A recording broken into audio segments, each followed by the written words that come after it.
వదలకు కారణభూతుడా యేసు ప్రభువానికి వందనాలు. ఇంతవరకు పాటలు పాడి మీ నామాన్ని స్తుతించి కీర్తించున్నాము. చెప్పిన సాక్ష్యములు బట్టి నీ నామానికి మహిమ చెల్లిస్తున్నాం నైనా. అలాగే ఆరాధనలో మీరు మాతో ఉన్నందుకు కోట్ల కొలది వందనాలు. నీ వాక్య ధ్యానం చేయించుండగా నీ బిడ్డనైనా నన్ను మరుగుపరిచి నీ ఆత్మనాయం నుంచి కూడి వచ్చిన బిడ్డలతోనూ నాతోనూ మీరు మాట్లాడి బలపరచమని యేసుక్రీస్తు నామములో ప్రార్థించి అడిగి పొందుకున్నాను తండ్రి. దేవుని స్తోత్రం. చదువుకున్న వాక్యాన్ని మనం గమనిస్తే, ప్రభు యొక్క మహాశక్తిని బట్టి ఆయన యందు బలవంతులై ఉండుడి. దేవునికి స్తోత్రము. మరి దేవుని సన్నిధికి వస్తున్న మనము ఎలా ఉండాలని దేవుని వాక్యం కోరుకుంటుందంటే, బలవంతులై ఉండాలన్న. బలవంతులై ఉండాలి. బలము. దేవుడు మనల్ని బలపరచడానికి ఈ లోకానికి మానవ శరీరం ధరించుకుని వచ్చాడు. యేసు ప్రభు ఈ లోకానికి వచ్చినప్పుడు ఆయన ఇంకా వస్తారనగానే కదా 100 సంవత్సరాల క్రితము ప్రవక్తతో పలికించిన మాట ఏంటంటే, ఆయన ఆశ్చర్యకరుడు, ఆలోచనకర్త, బలవంతుడైన దేవుడు. ఆయన బలవంతుడైన దేవుడని ప్రవక్త యేసు ప్రభు గురించి మాట్లాడుతున్నాడు. ఆయన బలవంతుడైన దేవుడు ఆయన బలాన్ని రుజువు చేసుకోవడానికో ఆయన బలాన్ని చూపించడానికో ఈ లోకానికి రాలేదు. గుర్తుపెట్టుకోండి, ఆయన బలవంతుడైన దేవుడు. నేను బలవంతుడైన దేవుడిని ఆయన బలం ప్రదర్శించేలాగా ఎక్కడ ఆయన చూపించలేదు. కొన్ని చోట్ల మనం చూస్తుంటాము, వారి కండల్ని వారి గుండెల్ని చూపిస్తూ ఉంటారు, లేదా వారి యొక్క మా బలం ఎంత అన్నట్టుగా. యేసు ప్రభు అలా తన బలాన్ని చూపించడానికి మాత్రం రాలేదు. అత్యంత సాదాసీదాగానే ఆయన జన్మించాడు. ఆయన జీవన శైలి కూడా చాలా సాదాసీదాగానే సాగింది.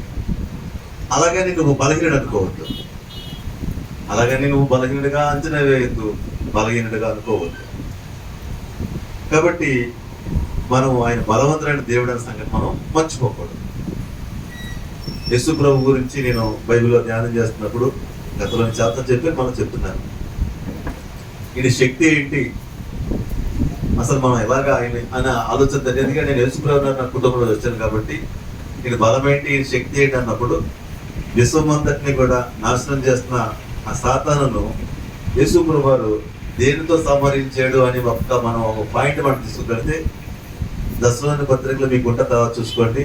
ఆయన నోటి ఊపిరి చేత వారిని సంహారం చేశాడట. ఆగమన ప్రకాశం చేత వారిని నాశనం చేశాడంతే. కేవలము ఈ సృష్టి అంతటిని పాడు చేసినటువంటి సాతానును ఆయన ఆయుధాలు వాడలేదు, ఏం వాడలేదు. కేవలం ఏంటి, ఒక నోటి ఊపిరితో నాశనం అయిపోయాడు. అంటే ఆయన నోటి ఊపిరిలోనే అంత శక్తి ఉంటే ఆయన అంత శక్తిమంతులు మనం గుర్తుపెట్టుకోవాలి. కాబట్టి యేసు ప్రభు గురించి ఎప్పుడు కూడా తక్కువ అంచనా వేసుకోవద్దు. ఆయన శక్తిమంతుడైన దేవుడు, బలవంతుడైన దేవుడు. దేవుని స్తోత్రము. కాబట్టి ఆయన భూమి మీద ఉన్నప్పుడు యేసు ప్రభు వారిని సైనికులు బంధించారు. సిలువ వేయడానికి సిద్ధమవుతున్నప్పుడు యేసు ప్రభు వారిని సైనికులు బంధించి తీసుకెళ్తున్నారు. ఆ కోపం వచ్చేసింది పక్కన ఉన్న శిష్యులకి. యేసు ప్రభు వారిని ఏదో సామాన్యుడానికి మీరు బంధించి తీసుకుపోతున్నారు అని శిష్యులు కోపం. అందులో పేతురు గారికి మరీ కోపం వచ్చి, ఎందుకైనా మంచిదని కూడా ఒక కత్తి పెట్టుకున్నాడు లోపల. ఎందుకైనా ఉపయోగపడుతుంది అన్నట్టుగా దాచుకున్నాడు. సరిగ్గా సమయం వచ్చేసింది. యేసు ప్రభు వారిని ఎప్పుడైతే అది తోలనాడుతూ దూషించి మాట్లాడారో వెంటనే ఇతను కోపం వచ్చి ఆ చేతిలో కత్తి తీసి ఆ సైనికుడు చెవుందనికి ఇట్లా కొట్టాడు. సైనికుడు చంపుతా ఉన్నాడు, తప్పుకుని ఉంటాడు. తప్పుకోవట్లో చెవు తెగిపోయింది. చెవు తెగిపోతే వెంటనే ప్రభు చేసిన పని ఏంటంటే, ఆ తెగిపోయిన చెవుని మళ్ళా ఆ సైనికుడు అతికించి స్వస్థపరిచారు. దేవుని స్తోత్రం. తర్వాత ప్రభు చెప్తున్నాడు, నువ్వు కత్తి ఎందుకు పట్టుకున్నావు అని అడిగాడు. కత్తి ఎందుకు పట్టుకున్నావు, అది అవసరమా అంటే, నాకు బలం లేదనుకున్నావా, నాకు బాడీ గార్డ్గా వచ్చావు నువ్వు. నేను ఆజ్ఞాపిస్తే నా తండ్రి పైనుంచి 6,000 మంది దేవదూతల్ని, ఒక సేనావ్యూహం అంటే 6,000 మంది పంపుతాడు అన్నాడు. ఒక్కొక్క దేవదూత అంట 1,80,000 మందిని చంపుతుందంట. ఒక దేవదూత ఒక స్పాట్లో 1,80,000 మందిని చంపగలుగుతారు. దాని సామర్థ్యం, దేవదూత యొక్క సామర్థ్యం. అలాంటిది ఎన్ని వేల మంది? 6,000 మంది దేవదూతలు వస్తారు. 6,000 మంది వస్తే ఎవరిన రఫ్గా లెక్కేసాను, అది అది దాదాపు 12,960 కోట్ల మంది చంపగలిగారు. అలా దేవుడు ఒక ఆర్డర్ వేస్తే చాలు 12,960 కోట్ల జనాభా ఒక్కరుండరు. అసలు భూమి జనాభా 800 కోట్లు ఉన్నారు, ఇక 12,000 ఎక్కడ? కాబట్టి చిటికి వేస్తే చాలు మొత్తం భూమి ఖాళీ అయిపోద్ది, ఒక్కడు కూడా మిగులుతారు. ఆయన బలం కాదు అది, ఆయన వెనకాల దూతల బలం. ఇంకా ఆయన బలం ఎంత గొప్పదో మనం వర్ణించలేము. కాబట్టి యేసు ప్రభువుని ఎప్పుడు కూడా తక్కువ అంచనా వేసుకోవద్దు. చాలా మంది ఆయన శిలువలో మరణించాడు కదా, చేతకానివాడు అనుకోవటం, ఆయన ఉమ్ములు భరించాడు, తిట్లు భరించాడు అని చాలా మంది అతని గురించి తక్కువగా అంచనా వేసుకుంటారు. ఎప్పుడు అలా అంచనా వేసుకోవద్దు. లోకం వేసుకొనియండి, కానీ ప్రభుని ఆరాధిస్తారు. నీవు మాత్రము అటువంటి అవగాహన ఉండకూడదు. దేవుని స్తోత్రము. ఆయన ఎవరంటే బలవంతుడైన దేవుడు. దేవుని స్తోత్రము. కాబట్టి బైబిల్లో కొన్ని తప్పులు పట్టాలని కొంతమంది ఏం చేస్తారంటే, యేసు ఎక్కడ కూడా నేను దేవుడు అని చెప్పలేదు కదా అని ఆయన ప్రవక్త మాత్రమే వాదించేవాళ్ళు చాలా మంది ఉంటుంటారు, తిరుగుతారు. వారికి జవాబు చెప్పండి. యేసు పుట్టక ముందు ప్రవక్తే చెప్పాడు. ఆయన గురించి ఏం చెప్పాడు? ఆయన బలవంతుడైన దేవుడు. దేవుని స్తోత్రము. అయితే ఈ బలవంతుడైన దేవుడు ఎందుకు ఈ లోకానికి వచ్చేయడం అనేది మనం గమనిస్తుంటే, ఆయన మన పాపము నిమిత్తము శిలువలో మరణించడానికి వచ్చిన ఉద్దేశం, ప్రధాన ఉద్దేశం అంటే సర్వమానవాన్ని కూడా పాప పరిహారం చేయాలి, మోక్షానికి తీసుకెళ్లాలనే ఉద్దేశం దేవుని ఉద్దేశం. దేవుని స్తోత్రం. నెంబర్ 1. నెంబర్ 2, ఆయన ఏంటంటే సర్వ మానవాళికి ఒక మాదిరి చూపించడానికి, దేవుని ప్రేమను అందించడానికి లోకానికి వచ్చాడు. దేవుని స్తోత్రం. ఇక 3వ విషయాన్ని మనం గమనిస్తుంటే, ఇది మనం ఈరోజు నేర్చుకుపోయే పాఠం. ఆయన బలవంతుడైన దేవుడు అయింది, ఆయన మనల్ని బలపరచడానికి వచ్చాడు. దేవుని స్తోత్రం. బలహీనంగా ఉన్న నిన్ను ఒక బలవంతుడిగా చేయడానికి లోకానికి వచ్చాడు. దేవుని స్తోత్రం.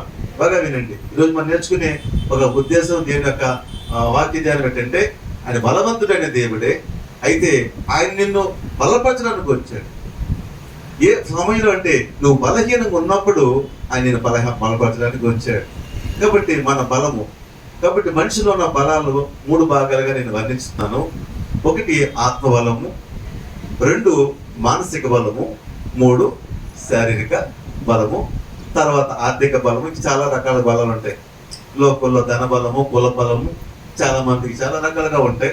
అయితే ఈరోజు మనం నేర్చుకునే ఒక 3 విషయాలు ఏంటంటే, 1 ఆత్మ బలము, 2వది మానసిక బలము, 3వది శారీరక బలము.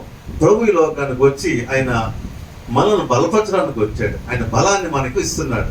ఎటువంటి సమస్య అంటే మన బలహీనంగా ఉన్నప్పుడు ఆయన మన బలపరచడానికి ఈ లోకానికి వచ్చాడు. దేవుని స్తోత్రం. కాబట్టి ఈ విషయాన్ని మనం గమనించుకోవాలి. అందుకే వాక్యం చెప్తుంది, తుదకు ప్రభు యొక్క మహాశక్తిని బట్టి ఆయన యందు బలవంతులై ఉండుడి. కాబట్టి అన్నీ బాగున్నప్పుడు మనం చాలా ధైర్యంగా ఉంటాము, చాలా బాగుంటాము. కాబట్టి ఒకటి నష్టపోతున్నప్పుడు, ఒకటి కోల్పోతున్నప్పుడు, ఒకటి సమస్య ఎదిరినప్పుడే మనం కృంగిపోతాం. అది ఆర్థికంగా కావచ్చు, ఆరోగ్యపరంగా కావచ్చు, కుటుంబ పరంగా కావచ్చు. మనకు కలిగే నష్టాలు, బాధలను బట్టి కృంగిపోయే పరిస్థితి మనకు వస్తుంది. కానీ అలాంటి టైంలో నేను ధైర్యంగా ఉండాలని ప్రభు చెప్తున్నాడు. అలాంటి బలహీన సమయంలోనే నేను బలపరచడానికి ప్రభు లోకానికి వచ్చాడు. దేవుని స్తోత్రము. నేను ప్రభు యొక్క కృపలో ఆయన ఇచ్చిన జ్ఞానంతో కొన్ని పాటలు రాయడం జరిగింది. ప్రతిది కూడా నా అనుభవంలో రాసినటువంటి పాటలు అవి కేవలం ఆయన సృష్టిస్తూ. నేను రాసిన ఒక పాటలో ఒక మాట, ఒకే ఒక చరణము. బలవంతుడైన దేవా బలమిమ్ము నాకు, బలవంతుడైన దేవా బలమిమ్ము నాకు, వేదనలో నా శోధనలో నా నన్ను బలపరచి నడుపు, వేదనలో నా శోధనలో నా నన్ను బలపరచి నడుపు, బలవంతుడైన దేవా బలమిమ్ము నాకు. హల్లెలూయా. ఈ బలవంతుడైన దేవుడు మన వేదనలో ఉన్నప్పుడు, శోధనలో ఉన్నప్పుడు, మన ధైర్యాన్ని కోల్పోయినప్పుడు ఆయన నీ పక్కన నిలుస్తాడు. ఆయన బలాన్ని నీకు ఇస్తాడు. దేవుని స్తోత్రం. ఆ బలముతోనే నువ్వు జయించగలుగుతావు. ఆ బలముతోనే పడిపోయిన నువ్వు తిరిగి లేవగలుగుతావు. దేవుని స్తోత్రము. కాబట్టి నీ సొంత జ్ఞానము, సొంత బలము ఉన్నప్పుడు నువ్వు అనుకుంటాం కాదు, కానీ లేనప్పుడు నిలబట్టనే చాలా ప్రాముఖ్యమైన విషయము. దేవుని స్తోత్రం. కాబట్టి ఈ లోకంలో ప్రతి మనిషికి కూడా కావలసిన ప్రధాన బలం ఏదంటే ఆత్మ బలము.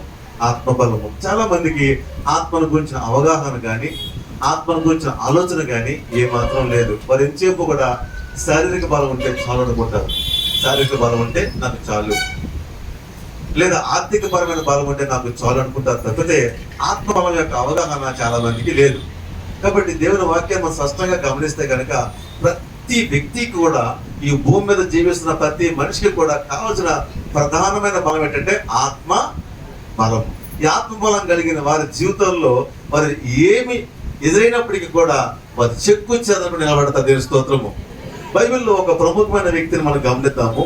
మొదటగా మీకు ఒక ప్రశ్న వేస్తున్నాను. ఈ 3 ప్రశ్నలు వేస్తున్నాను. దాని నుంచి ఇంకా మనం నేర్చుకుందాం. బైబిల్లో ఒక ఆత్మబలం కలిగిన ఒక వ్యక్తిని మనం చూద్దామా? చెప్తారా ఎవరన్నా? చాలా మంది ఉండొచ్చు. ఒకరిని ఏమైనా ఎంచుకుందాం. ఫస్ట్ మనం ఏ బ్యాచ్ వెళ్తాం? ఆత్మబలం కలిగిన వ్యక్తి చెప్పండి. మీరు చెప్పండి. రైటా రాంగ్ అన్నాను, కానీ గుర్తే ఎందుకు ఇలా ప్రశ్న వేస్తానంటే, ఒక విషయం మీద మనం చర్చ, ఒక విషయం మీద అవగాహన, ఆ విషయం మీ హృదయంలో ముద్రించబడాలని నా ఉద్దేశం. నేను స్తోత్రం. అదవుతుందా? ఆత్మబలం కలిగిన వ్యక్తి మీరు ఒకటి చెప్పండి. ఇటు చెప్తాను. ఇటు ఏలే అన్నారు. రైట్. ఓకే. యోహాన్. ఏ యోహాన్? యోహాన్ జాడమన్నారు. బాప్తిస్మిచ్చి యోహానా? ఓకే. ప్రయత్నంగా చేస్తున్నాను.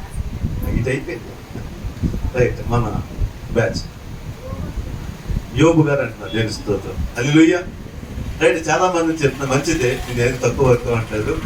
మరి నా వాక్య ధ్యానంలో నేను కూడా స్టడీ చేసినప్పుడు నేను కూడా ఒక వ్యక్తిని పరిచయం చేస్తున్నాను. ఆయన పేరు యోబు. దేవునికి స్తోత్రం. చెప్పలు కూడా మయంపడతాను. చక్కని చెప్పాలి. యోబు.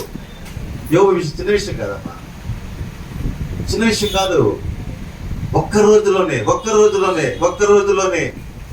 ఒకటి అంతే. ఒక కబురు వచ్చింది యోబు గారికి. అయ్యా అదిగో గోడ కూలిపోయింది, అక్కడ ఆకాశం కూల్చి. ఒక్కసారి చూడండి, ఆ అధ్యాయం చూస్తే మనకు ఆశ్చర్యం అనిపిస్తుంది. యోబు గ్రంథం మొదటి అధ్యాయం చూద్దామా? యోబు గ్రంథము మన కీర్తన గ్రంథం మొదట చూడండి.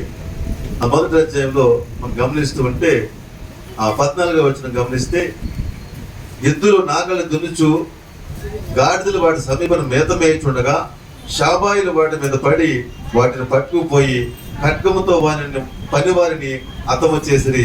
జరిగిన దాన్ని తెలియజేయటకు నేను ఒక్కడనే తప్పించుకుని వచ్చి ఉన్నాను నేను. దేని స్తోత్రం. చూడండి, యోబు గారు బహు సంపన్నుడు. ఆ ప్రాంతంలో అతను మించిన ధనవంతుడు లేడు. అన్ని విషయాల్లో కూడా పాడిలోను పాటలో అంత సమర్థుడు, అంత సామర్థ్యం ఉంది. అలాంటి వ్యక్తిని ఒక కబురుతో ఒక రోజున ఏంటంటే, అయ్యా శత్రువులు వచ్చారు, మనకున్నటువంటి ఆ పశువులన్నీ కూడా పట్టుకెళ్ళిపోయి మన పనివారిని చంపేశారు. ఇక అందులో ఒక్కడనే మిగిలాను, నీ కబురు చెప్పడానికి వచ్చాను అన్నాడు. ఆ కబురు చెప్పగానే అలా ఆలకించాడు. ఓకే రైట్ అనుకున్నాడు. నెక్స్ట్ జరిగిన రెండో కబురు చేస్తే ఆ మనిషి అలా వెళ్ళాడు. నేను కూడా వచ్చాడు. అతడు ఇంకా మాట్లాడుచుండగానే వచ్చి దేవుని అగ్ని ఆకాశం నుండి పడి గొర్రెలను పనివారిని రగులబెట్టి కాల్చివేసెను. దానిని నీకు తెలియజేయుటకు నేను ఒక్కడనే తప్పించుకొని వచ్చి ఉన్నాను నేను. హల్లెలూయా. ఇంకో కబురు వెంటనే ఇదంగా ముగిస్తున్నాడు. రెండో కబురు వచ్చేసింది. ఎందుకు వచ్చామంటే ఏం లేదయ్యా, ఇదేంటి, అది శత్రువు పని. ఇదెవరు? ఆకాశం పైన వచ్చేస్తుంది. అగ్ని దిగబడిపోయింది. పడగానే గొర్రెలన్నీ కాలిపోయినాయి, పనివారు కాలిపోయారు, ఒక్కడే మిగిలినట్ట. వాడి కబురు చెప్పడానికి వచ్చాడు. ఎక్కడికి వచ్చాడు? యోబు దగ్గర వచ్చాడు. రెండో కబురు ఏంటి? రెండోది లాస్. ఒకటి నష్టపోయాడు, ఒకటి లాస్ అయిపోయింది, రెండోది లాస్ మళ్ళీ. ఆ కొత్త చదువుతామా? ఇంకా మాట్లాడుచుండగానే మరి ఒకడు వచ్చి కల్దీయులు 3 సమూహంగా వచ్చి ఒంటెల మీద పడి వాటిని కొనిపోయి ఖడ్గము చేత పనివారిని చంపిరి. నీకు దానిని తెలియజేయుటకు నేను ఒక్కడినే తప్పించుకొని వచ్చి ఉన్నాను నేను. దేవుని స్తోత్రం. ఇంకొక లాస్ ఏంటిది? మొత్తం ఒంట్లన్నీ కూడా పట్టుకుపోయినట్ట. పనివారిని చంపేశారట. వాడొచ్చి కబురు చెప్పాడు. మళ్ళీ మూడో మనిషి వచ్చాడు. 4వ మాట, అతడు మాట్లాడుచుండగా అతను మాట్లాడుచుండగా వేరొకడు వచ్చి నీ కుమారులను నీ కుమారులను నీ కుమార్తెలను తమ అన్న ఇంట భోజనము చేయించు ద్రాక్షారసము పానము చేయుచుండగా గొప్ప సుడిగాలి అరణ్య మార్గముగా వచ్చి ఆ ఇంటి 4 మూలలను కొట్టగా అది యవనుల మీద పడినందున వారు చనిపోయిరి. దానిని నీకు తెలియజేయుటకు నేను ఒక్కడినే తప్పించుకొని వచ్చి ఉన్నానెను. చూడండి, ఇది ఇంకా భయంకరమైన వార్త. ఇది ఒకేసారి ఆస్తి అంతా కోల్పోయింది, పనివారు కోల్పోయారు, అందరూ పోయారు. గంటల వ్యవధమ్మా, అతను చెప్తున్న కబురు గంటల వ్యవధిలోనే ఇంకో కబురు. తను పుట్టిన కుమారులు కుమార్తెలు అందరూ ఒక ఇంట్లో కూర్చొని భోజనం చేస్తారంట. అంత సుడిగాలు వచ్చింది, ఆ ఇల్లు మీద పడింది, మొత్తం అల్లదరంగానే ఆ ఇల్లు గోడలన్నీ పడిపోయినాయి. ఒక్క క్షణంలోనే కుమారులు కుమార్తెలు సజీవంగా చనిపోయారంతే. ఆ కబురు చెప్పడానికి ఒక మనిషి వచ్చి చెప్పాడంతే. పరిస్థితి ఆలోచించండి, అలాంటి కబుర్లు మన జీవితంలోకి వస్తే మన పరిస్థితి ఏంటి? అందులో ఒకటి సగం చాలు. మన ఆస్తిలో కానీ మన కష్టాలు ఏదైనా ఒక్కటి వచ్చినా మనం తట్టుకునే సామర్థ్యము మనం సరిపోదు. అలాంటి పరిస్థితిని ఇప్పుడు బిడ్డలు పోయారు. తర్వాతమ్మా, అప్పుడు యోబు లేచి తన పై వస్త్రమును చింపుకొని తల వెంట్రుకలు గొరిగించుకొని నేల మీద సాష్టాంగపడి నమస్కారము చేసి ఇట్లనెను, నేను నా తల్లి గర్భములో నుండి దిగంబరినై వచ్చి తిని దిగంబరినై అక్కడికి తిరిగి వెళ్ళెదను. యెహోవా ఇచ్చెను, యెహోవాయే తీసుకొని పోయెను. యెహోవా నామమునకు స్తుతి కలుగును గాక. ఈ సంగతులలో ఏ విషయమందును యోబు ఏ పాపమును చేయలేదు, దేవుడు అన్యాయము చేసెనని చెప్పలేదు. హల్లెలూయా. చూడండి, ఎంత నష్టము ఎంత కష్టం వచ్చినా సరే యోబు చెక్కు చెదరలేదండి, ఇప్పుడు ఉన్నటువంటి మాటల్లో కన్నా మాట్లాడుకొస్తే ఒక్కటి అందులో సగం వచ్చినా కూడా మనిషికి బీపీ రేజ్ అయిపోయి ఎక్కడికో వెళ్ళిపోద్ది, ఇంకా మనిషి పేషెంట్ అయిపోతాడు. అదవుతున్నా అన్ని వచ్చినా కూడా స్ట్రాంగ్ గా ఉన్నది తెలుస్తుంది. యోబుకి ఇంత బలం ఎలా వచ్చింది? అన్ని ఉన్నప్పుడు ఆనందించేయడం అది బలం కాదండి. అన్ని కోల్పోయినా కూడా మనం నిలబడటమే అది బలం తెలుస్తుంది.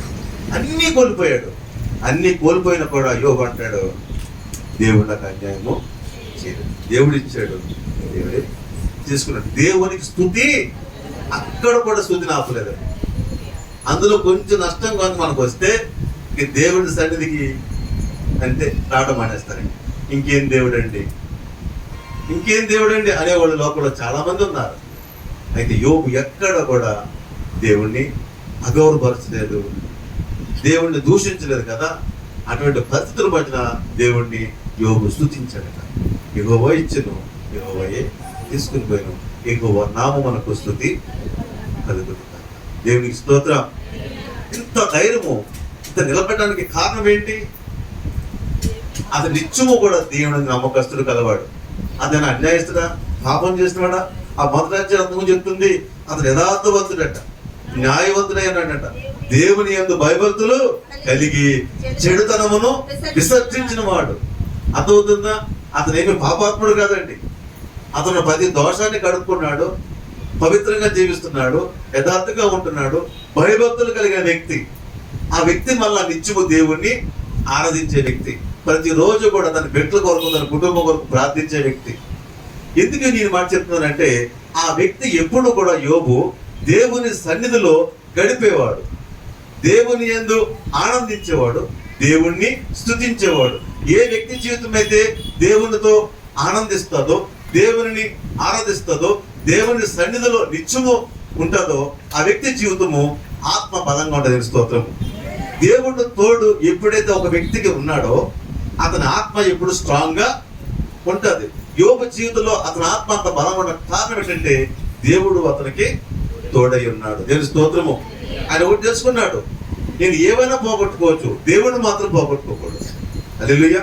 నేను ఏమైనా పోగొట్టుకోవచ్చు, దేవుడిని మాత్రం పోగొట్టుకోకూడదు. ఎందుకంటే ఆ దేవుడు నాతో ఉంటే నేను కోల్పోయిన మనీ తిరిగి నాకు వస్తాయి. తెలుస్తుంది.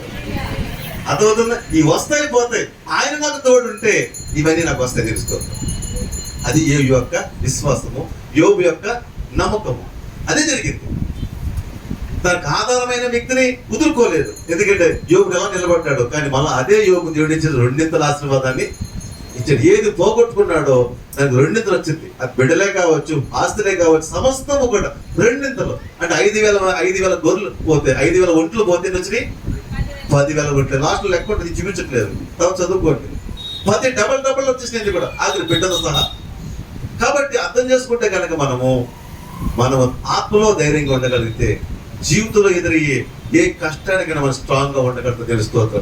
అర్థమవుతుందమ్మా? ఈ లోకంలో నువ్వు ఏదో అన్ని వరుసగా సాగిపోతే నా అంత గొప్పవాడు లేడు, నా అంత గొప్ప దాని లేదో ఆ చెప్పుకోవడం గొప్ప విశేషం ఏమీ కాదు. అన్ని కోల్పోతున్నప్పుడే నువ్వు నిలబట్టమే తెలుసుకోవచ్చు. హల్లెలూయా.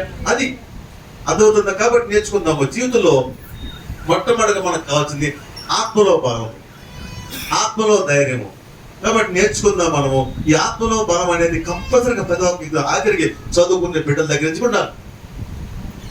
వాక్యం చెప్తుంది ఎప్పటి నుంచి ఆత్మలో బలం ఉండాలండి మనకి. ఈ లోకంలో ఒకసారి గమనిస్తూ ఉంటే కనుక ఆత్మ అనే ఆలోచన ఎవరికి ఉండలేదు. ఎవరికి ఉండదు చెప్పమంటారా? ఒక వ్యక్తి చనిపోతే ఆ చనిపోయిన మన వెనకలు ఉన్న వాళ్ళు ఒక ఫ్లెక్స్ అంటే ఇస్తున్నారు, ఒక ఫ్లెక్స్ ముక్క. ఏంటి?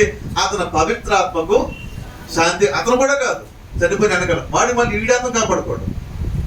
అతను పవిత్ర ఆత్మకు అంటే అప్పుడు ఒకసారి గుర్తిస్తాను అనమాట. లేదా అతని ఆత్మకు శాంతి కలగాలని అందరూ తల వచ్చి కొంచెం ఏదో మర్యాద ఇద్దాం. ఇంతవరకు అయిపోతే ఎవరు కూడా వారి జీవితం ఆత్మ ఉందని ఆత్మను బలపరుచుకున్న ఆలోచన ఎవరికీ లేదు. వాక్యం చెప్తుంది ఎప్పటి నుంచి మన ఆత్మను బలపరుచుకోవాలంటే ఎప్పటి నుంచి చెప్పండి. వాక్యం చెప్తుంది చెప్పిన శిశువు కాలం నుంచి కూడా మన ఆత్మను బలపరుచుకున్నాడు. వాక్యం చూడండి చూద్దామా? లోక సువార్తలో ఈ వాక్యం ఉంటది. ఆ శిశువు ఎదిగి ఆత్మయందు బలము పొంది. లోక సువార్త చూడండి, రేపు చెప్పాను.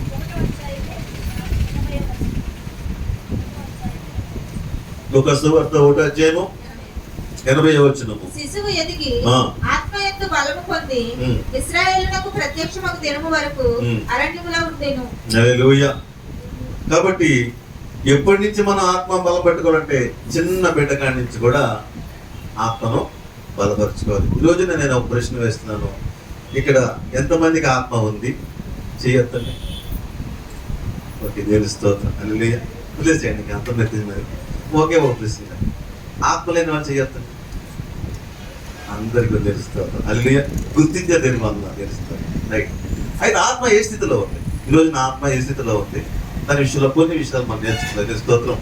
కాబట్టి ఇక వాక్యం చెప్తుంది ఆ శిశువు ఎదిగి ఆత్మ యందు బలం పొంది. అంటే చిన్న బిడ్డ వయసు నుంచి కూడా ఆత్మ బలము పొందుకోవాలి. ఆత్మను బలం పొందుకునే అంశాలు ఎక్కడ ఉంటాయి? శరీరం బలం పొందాలంటే ఆహారం అలవాట్లు ఉంటాయి. ఆహారం జాగ్రత్త తీసుకోవాలి, వ్యాయామం చేయాలి. దాని ద్వారా శరీరం బలం పొందుకుంటుంది. మానసికమైన బలము అలాగే ఆత్మ యందు బలము ఒక దేవుని సన్నిధిలో మాత్రమే దొరుకుతాయి. అర్థమవుతుందా? శరీర బలము లోకం దొరకొచ్చేమో కానీ ఆత్మలో బలము కేవలం దేవుని సన్నిధిలో మాత్రమే దొరుకుతుంది. అర్థం చేసుకోండి. అది ఎక్కడట? దేవుని సన్నిధిలోని. దేవునితో నడవడం ద్వారా, దేవుని వాక్యం వినటం ద్వారా, దేవుని వాక్యం అందు విశ్వసించడం ద్వారా మాత్రమే మన ఆత్మ ఏమవుతుంది? బలం పొందుకుంటుంది. కాబట్టి ఆత్మలో మనం ఎప్పుడు కూడా బలంగా ఉండాలని చెప్తుంది. ఎప్పటికంట? శిశువు కాలం కాడి నుంచి. ఎందుకు శిశువు కాలం కానీ గమనించుకుంటే ఈరోజు మనం చూస్తున్నాము ఎంతో మంది ఈ యవన బిడ్డలను ఒక్కోసారి మనం గమనిస్తూ ఉంటే ఎగ్జామ్స్ రాస్తారు. ఎగ్జామ్ రాసిన తర్వాత వాళ్ళకి ఒకటే టెన్షన్, పాస్ అవుతున్నా.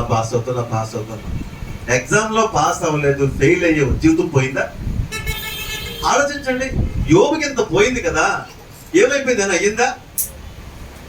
ఎగ్జామ్ లో ఫెయిల్ అయితే ఏంటి, లోన సీట్ రాకపోతే ఏంటి? అదే మన జీవితమా? అదే మన గమ్యమా? అదే మన గోలా? ఏది మనకి గ్యారంటీ? దేవుడే మనకి జీవితం తెలుస్తుంది. దాన్ని పోగొట్టుకోవద్దు, దాంతో కలిసి ఉండు. అంతేగాని ఈ భూమి మీద చదువు పెద్ద గొప్పదేమని దానికోసం బ్రతక, దానికోసం మన జీవితం ఏమని ఆలోచన చేసుకోండి. చాలా మంది జీవితాలు మనం పేపర్లోనూ వార్తల్లో వింటుంటే ఒక ఎగ్జామ్ రాస్తారు. ఆ ఎగ్జామ్లో కనుక ఫెయిల్ అయిపోతే సూసైడ్ చేసుకోవటం. అంటే వాళ్ళు బ్రతికింది దేనికోసం? కేవలం చదువు కోసం, చదువులో బీచింగ్ కోసం. ఎప్పుడు దాని మీద ఆలోచన పెట్టుకోకండి.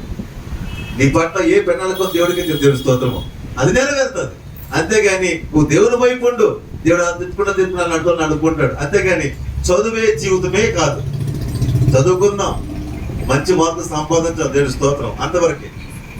చదువు జీవితం కాదు, చదువు లోకము కాదు, చదువు శాశ్వతము కాదు. గుర్తుపెట్టుకోండి. చదువు లేనివాడు కూడా ఈ భూమి మీద గొప్ప గొప్ప స్థాయిలోకి వెళ్ళారు. అవునా కదా? నేను వాళ్ళ పేర్లు లిస్ట్ ఎత్తట్లేదు. ఏమీ చదువుకోలేనివాడు ఈ భూమి మీద అత్యంత కోటిసలై ఉన్నారు. ఏమీ చదువుకోలేని సహితము కూడా మంచి జ్ఞానము కలిగి ఉన్నారు. చదువు మన కొలమానం కాదు, చదువు మన గమ్యమే కాదు. గుర్తుపెట్టుకోండి. ఎందుకంటే ఈరోజు చాలా మంది చదువులో విజయం సాధించకపోతే సూసైడ్ చేసుకునే వాళ్ళు చాలా మంది మనం చూస్తున్నాము. ఆ రీతిగా మన పిల్లల్ని నడిపించకూడదు, ఆ రీతిగా ప్రేరేపించకండి. అర్థమవుతుంది. ఇది చాలా ప్రాముఖ్యమైన విషయం అమ్మ. ఒకసారి నేను చూస్తున్నాను, నా అనుభవంలోనే ఆ అబ్బాయి పేరు ఆకాష్ ఏదో గుర్తురాట, చాలా కాలం అయింది. నాకు సర్కార్ ట్రైన్లో పరిచయం అయ్యాడు. వాళ్ళకి సొంత ఊరు భీమవరం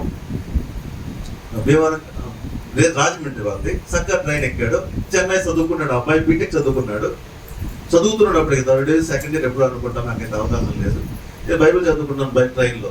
చదువుకుంటున్నప్పుడు ఆ అబ్బాయితో మాట్లాడి, బాబు ఎక్కడికి వెళ్తున్నానంటే నేను చెన్నై వెళ్తున్నాడు.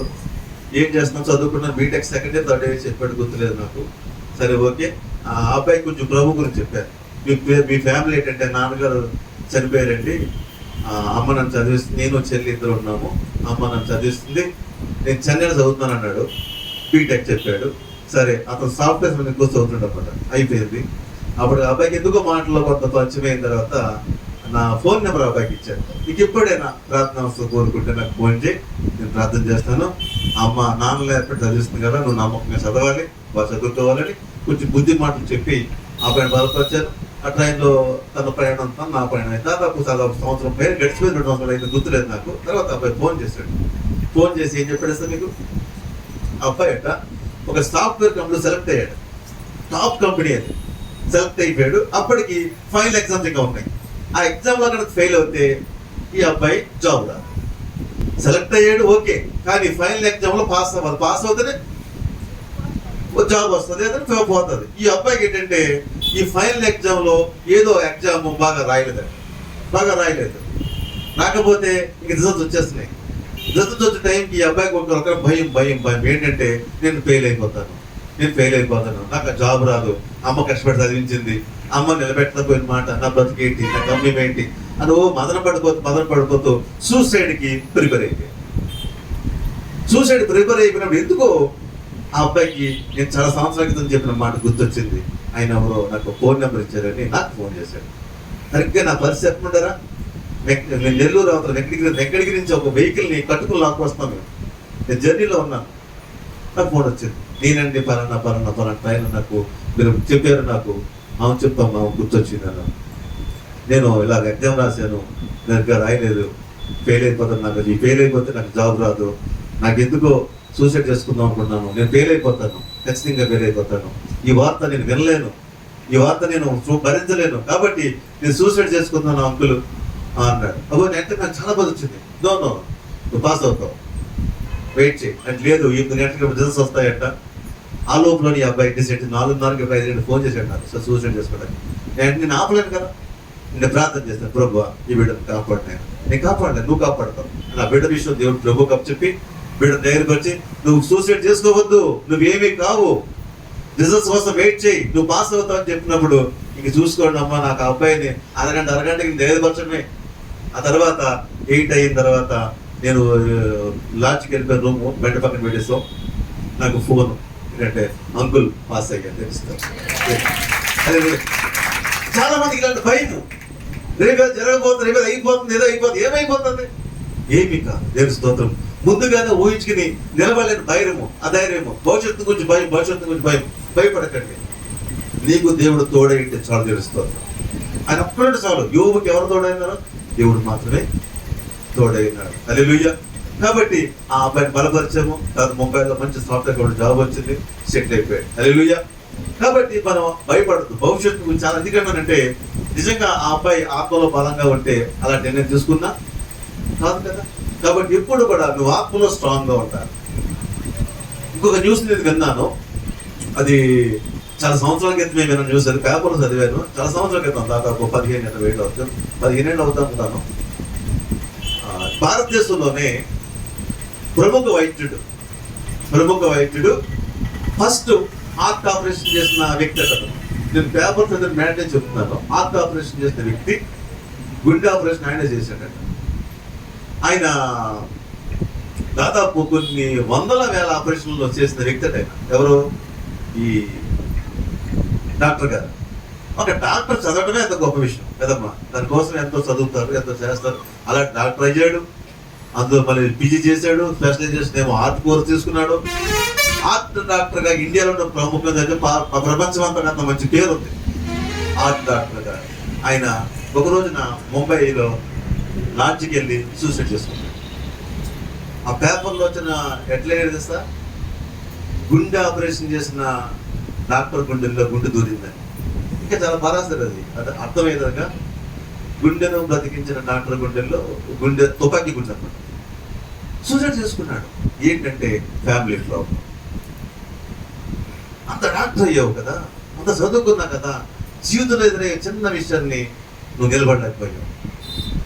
అతను డాక్టర్గా చదివినప్పుడు మంచి డాక్టర్ అయ్యావన్నా అని ఉండొచ్చు చాలా మంది. అతను హార్ట్ స్పెషల్ నువ్వు మంచి స్పెషల్ అనొచ్చు, కొన్ని ఆపరేషన్లు పోతే నేను డాక్టర్ అనొచ్చు, నువ్వు పొంగిపోవచ్చు. కానీ జీవితంలో ఎదురయ్యే ఒక్క కష్టానికి అతను నిలబడలేకపోయాడు. నువ్వు ఎంత చదివేది ముఖ్యం కాదమ్మా, ఎంత సంపాదించినది ముఖ్యం కాదు. నీ జీవితంలో ఎదురయ్యే ప్రతి కష్టాన్ని నిలబడతావా, అది ప్రాముఖ్యమైన స్తోత్రం. అలా నిలబడాలంటే నీవు ఆత్మలో బలం పొందుకోవాలి. హల్లెలూయా. ఆత్మలో బలం పొందుకోవడం మాత్రమే జీవితంలో ఎదురయ్యే ఏ తుఫానుకైనా నిలబడతాడు. దేవుని స్తోత్రము. అలా నిలబడాలంటే నువ్వు ఆత్మలో ధైర్యంగా ఉండాలి. దాన్ని మాత్రం కోల్పోవద్దు. ఏమైంది? అంత గొప్ప డాక్టర్ నిలబడలేకపోయాడు. కాబట్టి నీ జీవితంలో అందుకే వాక్యం చెప్తుంది, నువ్వు శిశువు కాలం నుంచి కూడా ఆత్మలో నువ్వు బలంగా ఉండాలి. అంటే బాల్య నుండి కూడా దేవుని మాటలు బిడ్డలకు చెప్పాలి.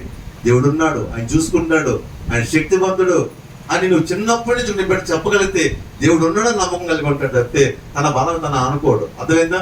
కాబట్టి మన బిడ్డల్ని దేవుని క్రమశిక్షణలు పెంచుతాము, దేవుని యొక్క ఆత్మతో నింపుతా. దేవుని స్తోత్రము. కాబట్టి జీవితంలో ఎన్నో వస్తాయేమో. ఒక వ్యక్తి జీవితంలోకి ఎన్నో మలుపులు తిరుగుతుంటాయి. అని నువ్వు అనుకున్నట్టు అవ్వమ్మా. అది ఉద్యోగం కావచ్చు, వ్యాపారం కావచ్చు, కుటుంబం కావచ్చు, ఏదైనా కావచ్చు. ఎన్నో మలుపులు తిరుగుతాయి, ఎన్నో కిందకి వెళ్తాం మనం. అలాంటి టైంలో నువ్వు ధైర్యంగా ఉండాలంటే, నువ్వు స్ట్రాంగ్గా ఉండాలంటే ఆత్మలో నువ్వు బలం కూడా తెలుసుకోవచ్చు. అయితే ఆత్మలో బలం ఎక్కడ దొరుకుతుందంటే అది దేవుని సన్నిధిలో మాత్రమే. అది స్కూల్లో లేదు, కాలేజీలో లేదు, లోకంలో లేదు. లోకంలో ఆనందించే వాటిలో ఏమాత్రం అది లేదు. ఎక్కడ ఉందంటే కేవలం దేవుని సన్నిధిలో మాత్రమే. జీవం గల దేవుడితో మాత్రమే నీ ఆత్మ బలము పొందుకుంటుంది. హల్లెలూయా. కాబట్టి వాక్యం చెప్తుంది, నువ్వు శిశువు నుంచి కూడా నీ ఆత్మ బలము పొందుకోవాలి. హల్లెలూయా. మా దేవుడిచ్చిన మా మనవడి కోసం పాట రాసని చెప్పాను. అందులో ఒక చరణం నిన్ను పెట్టుకున్నాను. ఏంటంటే, బుద్ధిలో జ్ఞానమందు ఎదుగుతూ ఉండాలి, ఆత్మలో బలము పొంది శక్తిమంతుడవ్వాలి. బుద్ధిలో జ్ఞానమందు ఎదుగుతూ ఉండాలి, ఆత్మలో బలము పొంది శక్తిమంతుడవ్వాలి. హల్లెలూయా. మన బుద్ధిలో జ్ఞానంలో ఎదుగుతూ ఉండాలి, ఆత్మలో మాత్రము శక్తిమంతుడయ్యాలి. తెలుస్తుంది. కాబట్టి ఎప్పుడు నువ్వు శక్తిమంతుడు అవుతావంటే దేవుని వాక్యమును నమ్మటం వలన, దేవుని వాక్యమందు విశ్వసించడం ద్వారా, దేవుని ఆజ్ఞను నువ్వు కైకొనడంతో మాత్రమే నువ్వు శక్తిమంతుడు అవ్వగలుగుతావు. కాబట్టి మనం ఈ లోకంలో బతకడానికి ఏది ప్రాముఖ్యమైందంటే ఆత్మ చాలా ప్రాముఖ్యమైనది. దేవుని స్తోత్రము. జీవితంలో ఎదురయ్యే ప్రతి కష్టానికి మనం ఎన్నో ఎదురవుతాం. ఈరోజు నా ఒక మాట నేను చెప్తున్నాను. ఈరోజు చాలా మంది కొత్తగా వచ్చేవాళ్ళు ఉన్నారు, అనుకోకుండా వచ్చేవాళ్ళు ఉన్నారు, రెగ్యులర్గా వస్తున్న వాళ్ళు కూడా ఉన్నారు. అయితే మీరు వస్తున్న వాళ్ళందరిలో కూడా ఒక ఆశ, ఒక ఆలోచన ఏంటంటే వారికున్న సమస్యల పరిష్కారం కోసం వస్తూ ఉంటారు. ఒక శరీర బలహీనత ఉండొచ్చు, అంటే అనారోగ్యం ఉండొచ్చు, అది స్వస్థత కొరకు రావచ్చు. లేదా ఆర్థికపరమైన శ్రమలు మీకు ఉండొచ్చు, దాని విడుదల కొరకు రావచ్చు. లేదా కుటుంబంలో సమస్యలు ఏమైనా ఉండొచ్చు, దాని పరిష్కారం కోసము ఆ శాంతి సమాధానం కొరకు రావచ్చు. ఏదో తప్పు లేదు. ప్రభు వాటిని పరిశీలిస్తాడు, మీకు స్వస్థత ఇస్తాడు, ఆర్థిక ఇబ్బందులు విడిపిస్తాడు, అలాగే కుటుంబంలో సమాధానం పరుస్తాడు, అలాగే మీ జీవితంలో విజయ జీవితం ఇస్తాడు. దేవుని స్తోత్రము. కాబట్టి దాని కొరకు రావడం మాత్రమే కాదు, కానీ ఆత్మలో కూడా బలం పొందుకున్న సంఘటన మర్చిపోకూడదు. అర్థమవుతుందా? ఎందుకు మరి నేను చెప్తున్నానంటే, మరి దేవుడు మన మానవ జీవితంలో మన అవసరం తీస్తాడు. అది ఆర్థిక ఇబ్బందుల్లో, కుటుంబ సమస్యలా ఏదైనా తీరుస్తాడు. అంత మాత్రమే కాదు, మరో సైడ్ నుంచి నేను ఆత్మలో బలపరుస్తూ ఉంటాడు. స్తోత్రము. ఒక పక్కనే సమస్య పరిష్కరించడం మాత్రమే కాదు, కానీ తర్వాత నేను ఆత్మలో బలంగా మారుస్తాడు. చాలా మంది ఏం చేస్తారంటే, మన సమస్య తీరిపోయింది కదా, మన కష్టం పోయింది కదా, మనం మళ్ళీ బాగున్నాం కదా, మళ్ళీ దేవుడితో పని అనుకున్న వాళ్ళు చాలా మంది లోకంలో ఉంటారు. అలా అనుకోకండి. మన కష్టం తిరిగిపోయిన పోతే మళ్ళీ ఒక్క కష్టం మనకు వస్తుంది. అప్పుడు ఏమవుతుంది ఈ పరిస్థితి? ఇన్ని కష్టాలు ఎదుర్కొనే శక్తి సంపాదించుకో స్తోత్రం. అది చాలా ప్రాముఖ్యమైంది. కాబట్టి బైబిల్లో ఒక సంగతి మీకు జ్ఞాపం చేస్తాను. నిర్గమకాండము 2వ అధ్యాయము.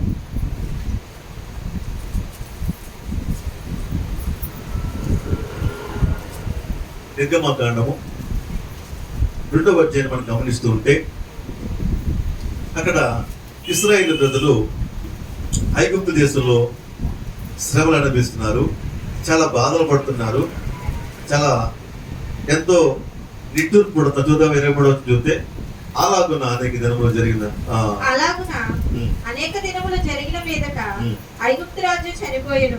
ఇశ్రాయేలీయులు తాము చేయుచున్న వెట్టి పనులను బట్టి నిట్టూర్పులు విడిచుచు మొరపెట్టుచుండగా, తమ వెట్టి పనులను బట్టి వారు పెట్టిన మొర దేవుని యొద్దకు చేరెను. కాగా దేవుడు వారి మూలుగును విని అబ్రహాము, ఇస్సాకు, యాకోబులతో తాను చేసిన నిబంధనను జ్ఞాపకము చేసుకొనెను. దేవుని స్తోత్రం హల్లెలూయా. చూడండి, ఇశ్రాయేలు ప్రజలు అంట తాము చేసిన వెట్టి పనులను బట్టి నిట్టూర్పులు విడిచుచు మొరపెట్టు చూడగా, తాము వెట్టి పనులను బట్టి వారు పెట్టిన మొర దేవుని వద్దకి చేరును. ఇక్కడ వీళ్ళు శ్రమలు పడుతున్నారు. ఆ రాజు చాలా కఠినంగా వీళ్ళ పనులు చేపిస్తున్నాడు, చాలా భయంకర బాధలు పెడుతున్నాడు, ఆ బాధ అనుభవిస్తున్నారు వీళ్ళు. అలాంటి పరిస్థితుల్లో వీళ్ళు ఏం చేశారంటే దేవునికి మొరపెట్టారట. ఈరోజు మీరు కూడా అంతే, మీకున్న బాధలను బట్టి కష్టాలను బట్టి దేవుడు మొర పెడతా ఉంటారు. ఆ మొర దేవుడు వింటాడు, తెలుసుకోవచ్చు. ఆ మొర వింటాడు, అని విడిపిస్తాడు. హల్లెలూయా. అయితే అంత మాత్రమే కాదండి, ఈరోజు ఏం జరిగిందంటే, వీళ్ళు ఎప్పుడైతే వీళ్ళు మొరపెట్టారో అక్కడ దేవుడి ఇచ్చిన జవాబు ఏమంటే, తర్వాత 3వ అధ్యాయం చూస్తే ఏముంటుంది అక్కడ? 3వ అధ్యాయం 7వ వచనము, మరియు యెహోవా ఇట్లనెను, నేను ఐగుప్తులో ఉన్న నా ప్రజల బాధను నిశ్చయముగా చూచితిని. పనులలో తమ కష్టపెట్టు వారిని బట్టి వారు పెట్టిన మొరను వింటిని. వారి దుఃఖములు నాకు తెలిసే ఉన్నవి. దేవుని స్తోత్రం. అలాగే 8వ వచనంలో చివరి మాట చూద్దామా? ఏమంటదంటే, పాలు తేనె ప్రవహించే దేశమునకు వారిని నడిపించుటకు దిగి వచ్చి ఉన్నాను. దేవుని స్తోత్రం హల్లెలూయా. వీళ్ళు ఏం ప్రార్థన బాగా వినండి, చాలా ప్రాముఖ్యమైన విషయం అమ్మా, చాలా చాలా చాలా ప్రాముఖ్యమైన విషయం. వీళ్ళ అవసరం ఏంటి? ప్రభువా, ఈ ఐగుప్తు దేశంలో మేము చాలా బాధపడుతున్నాము, మమ్మల్ని విడిపిస్తే చాలు అన్నట్టు వీళ్ళ ఆలోచన. దేవుడు ఏం చెప్తున్నాడు?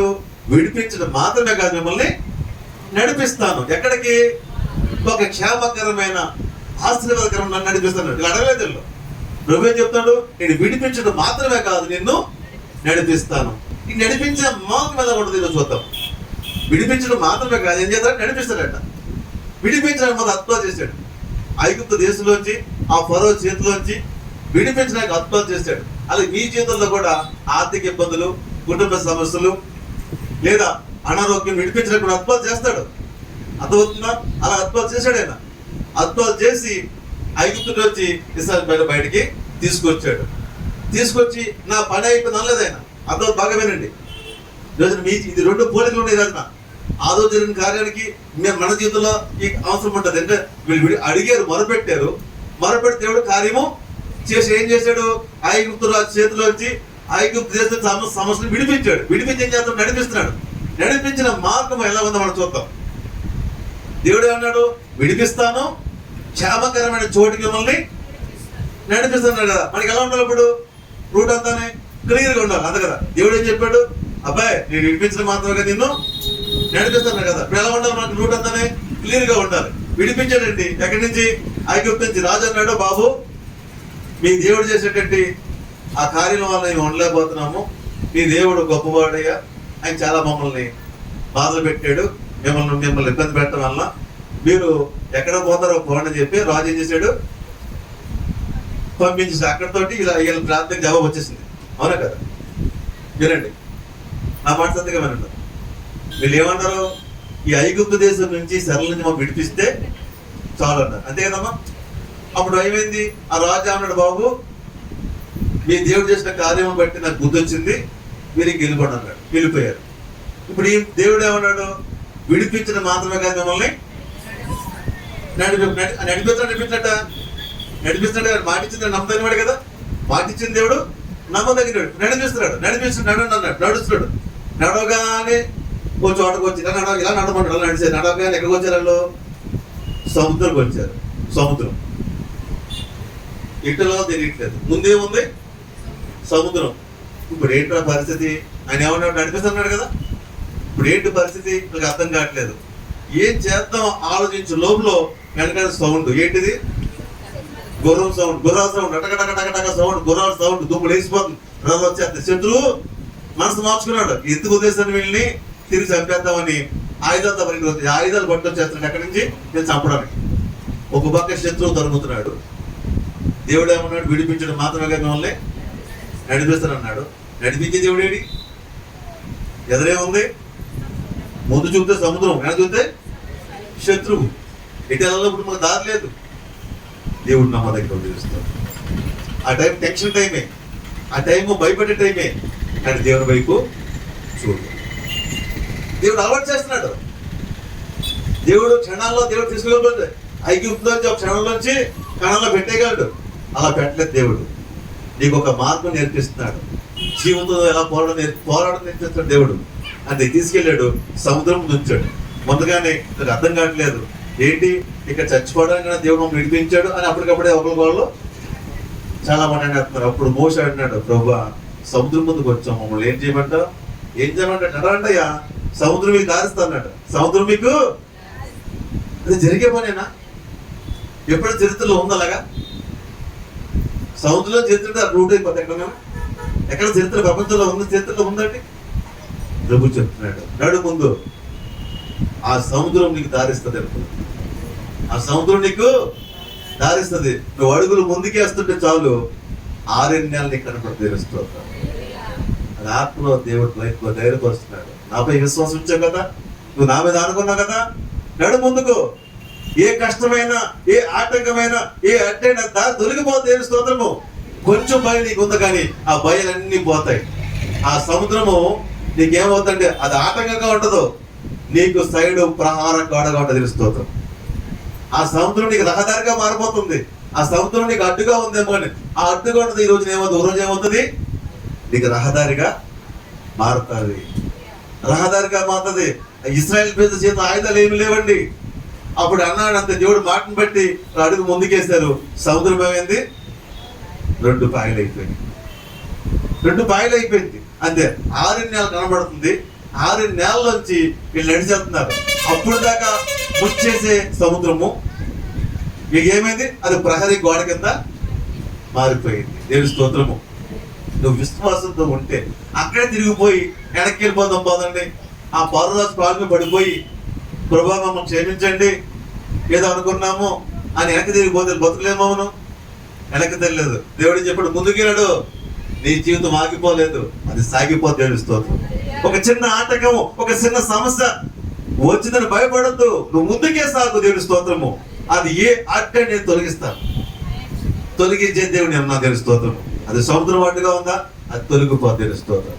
అలా దారి ఇచ్చేసిందంటే దారి ఒక 6 నెలల నడిచి వెళ్తున్నారు. ముంచి వేసే సముద్రం ఏం చేస్తా వీళ్ళకి భద్రత ఇచ్చే ప్రహారీ గోడ కింద మారిపోయింది. ఏమైంది? అది సముద్రం ఏమైంది? ప్రహారీ గోడ కింద.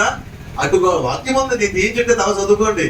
ఇటొక గోడ, అటొక గోడ. ఏంటది గోడ? నీటి గోడ. ఈ ప్రపంచం అక్కడ నీటి గోడ ఉందంటే ఇక్కడ 2 అటొక గోడ, ఇటొక గోడ. మధ్య ఆరిన ఒక తడి కూడా లేదట. అంతే. వీళ్ళు నడుచుకుంటూ వెళ్ళిపోతున్నారు. ఆయుధాలు లేవు. ఆయుధాలు లేని వీకు ఆ గోడే ఆ నీళ్ళు ఆయుధం అయిపోయింది. ఎవరిని చంపడానికి? శత్రువును చంపడానికి. హల్లెలూయా. ఆయుధంగా మారిపోయిన గోడలకి నువ్వు విశ్వాసంతో ఉండు, విశ్వాసంతో నిలబడు, దేవుని వైపు చూడు. ఎవరు నీకు ఎదురు తిరిగారో వాళ్ళే నీకు మళ్ళీ నీ కాళ్ళ ముందు పడతారు. తెలుస్తూ. కాబట్టి ఏ విషయంలో కూడా కృంగిపోవద్దు, అధైర్యపడద్దు, భయపడద్దు. నీకు ఎదురవుతున్న కష్టం నుంచి భయపడద్దు. అడ్డుకున్న కష్టమే నీకు దారిస్తా. తెలుస్తోత్రం. ఆ దారిలో నువ్వు హ్యాపీగా వెళ్తావు. నీకు హాండలు పెట్టిన వాళ్ళే దాంట్లో మురిగిపోతారు. తెలుస్తోత్రం. అర్థమైందా? ఆ శత్రువు వచ్చాడేమయ్యాడు?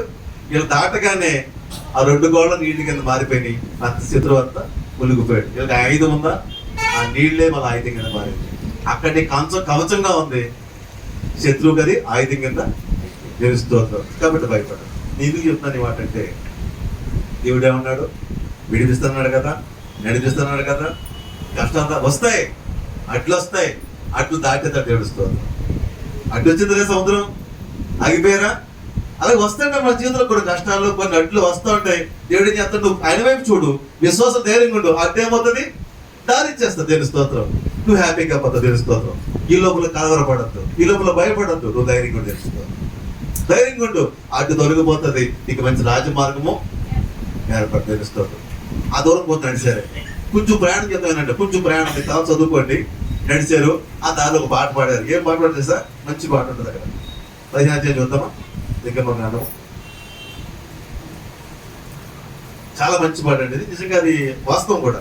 రెండో ఒక పాట పాడారట, 15 మొదలుంటది. అప్పుడు మోషేయు ఇశ్రాయేలీయులను యెహోవాను గూర్చి ఈ కీర్తన పాడిరి. యెహోవాను గూర్చి గానము చేసేదను, ఆయన మిగులు అతిశయించి జయించెను. గుర్రమును దాని రౌతును ఆయన సముద్రములో పడద్రోసెను. హల్లెలూయా. యెహోవాయే నా బలము, నా గానము, ఆయన నాకు రక్షణయు ఆయను. ఆయన నా దేవుడు, ఆయనను వర్ణించెదను. చాలా ఒక మంచి పాట అండి. కిందంతా పాటే. వాళ్ళు ఏం మాట్లాడారు? యెహోవాయే నాకు బలం. మాకు మా బలం అంటే ఏమీ లేదు, కానీ మేము ఆయనపై అనుకున్నాం. ఆయనే మాకు బలము. ఆయన బలం కాబట్టే మాకు ఆ శత్రువుని అంచాడు, సముద్రంలో మార్గాన్ని ఏర్పరిచాడు. ఆయనే మాకు బలము అనే ఒక నమ్మకం వారికి కలిగింది. అప్పుడు నాకు తెలియదు, ఆయనే మాకు ధైర్యము, ఆయనే మాకు బలము, ఆయన జయము, ఆయనే మాకు జయం అనుకుంటూ ఒక ముందుకెళ్ళారు. ప్రయాణం చెప్తాం వినండి. ఒక మార్గం ఎలా దేవుడి మార్గం. కొంచెం ముందుకెళ్ళారు, 3 days అయ్యారు, నడిచారు. 3 days అవగానే వాళ్ళకి ఏమి దాహం, నీళ్ళు మళ్ళా సమస్య ఎదురైంది. దాహంతో వెళ్ళారు. తాగగానే అక్కడ ఏమి దొరికినా నీళ్ళు దొరికినాయి. ఆ నీళ్ళు ఎలా ఉన్నాయి? చేదుగా ఉన్నాయంటే. తాగారు, చేదు నీళ్లు. ఇదేంటిది?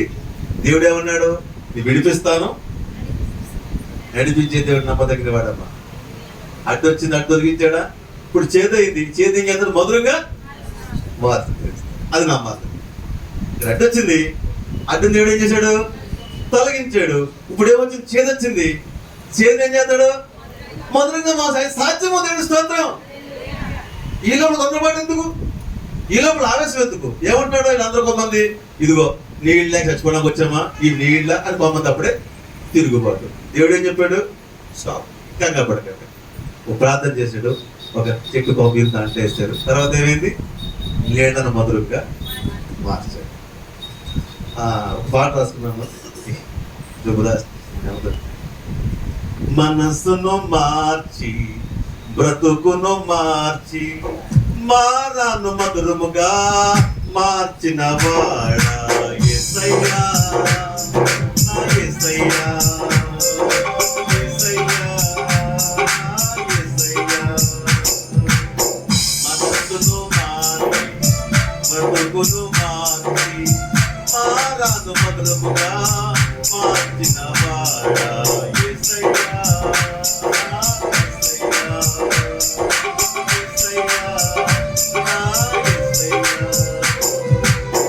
అల్పకాల లోకము కోసం, తుచ్చమైన భోగము కోసం, అల్పకాల లోకము కోసం, తుచ్చమైన భోగము కోసం నిన్ను విడిచివేయను కోరునయ్యా. నీ చెత్తనే నాకు క్షేమమయ్యా. నిన్ను విడిచివేయను కోరునయ్యా. నీ చెత్తనే నాకు క్షేమమయ్యా.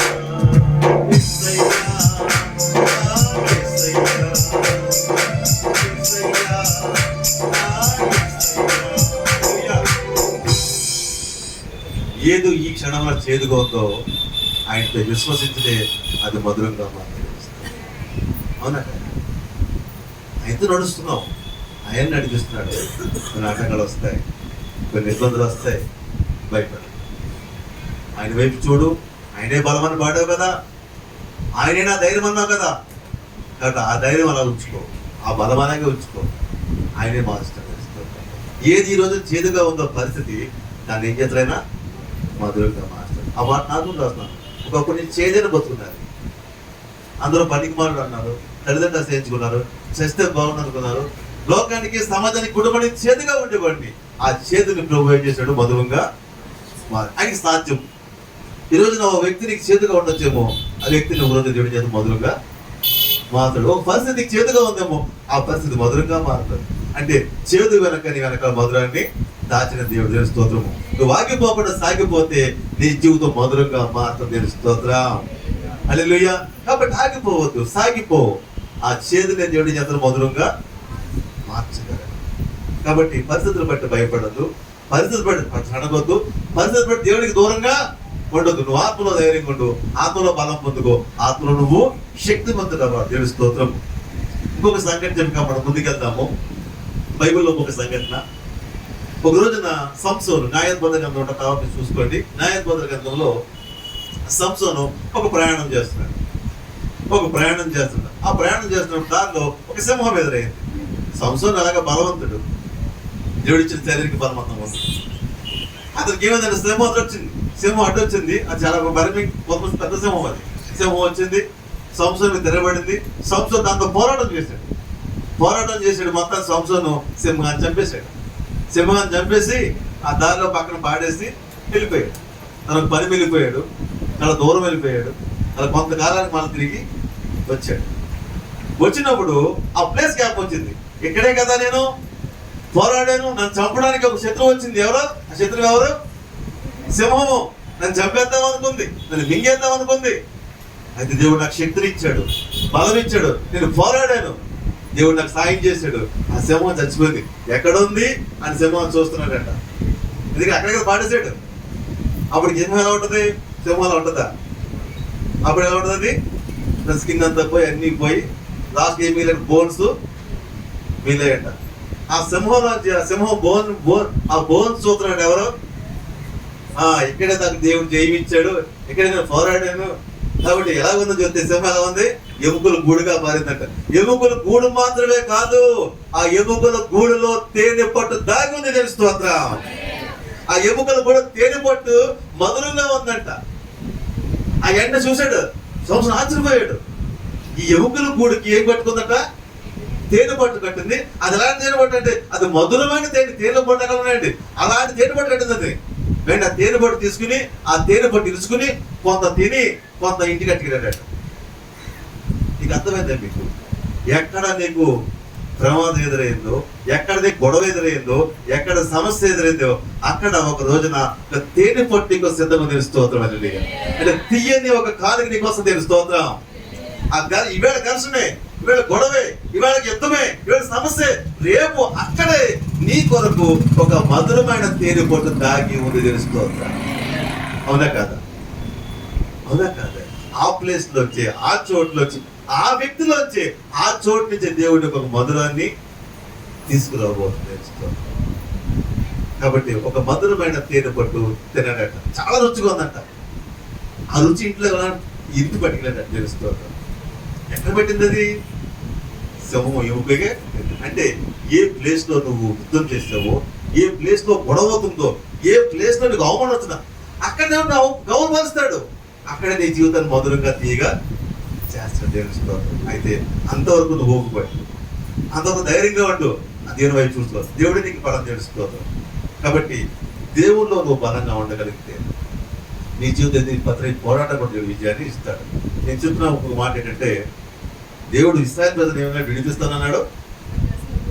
ఆ నడిపించే మనలో బోర్డు ఎదురైన సమస్యలో ప్రతి సమస్య దేవుడి నుంచి పరిష్కారము చూపించాడు. ఎందుకంటే నిన్ను ఒక పోరాట యోధుడిగా దేవుడు మార్చబోతున్నాడు. తెలుసుకోత్రము.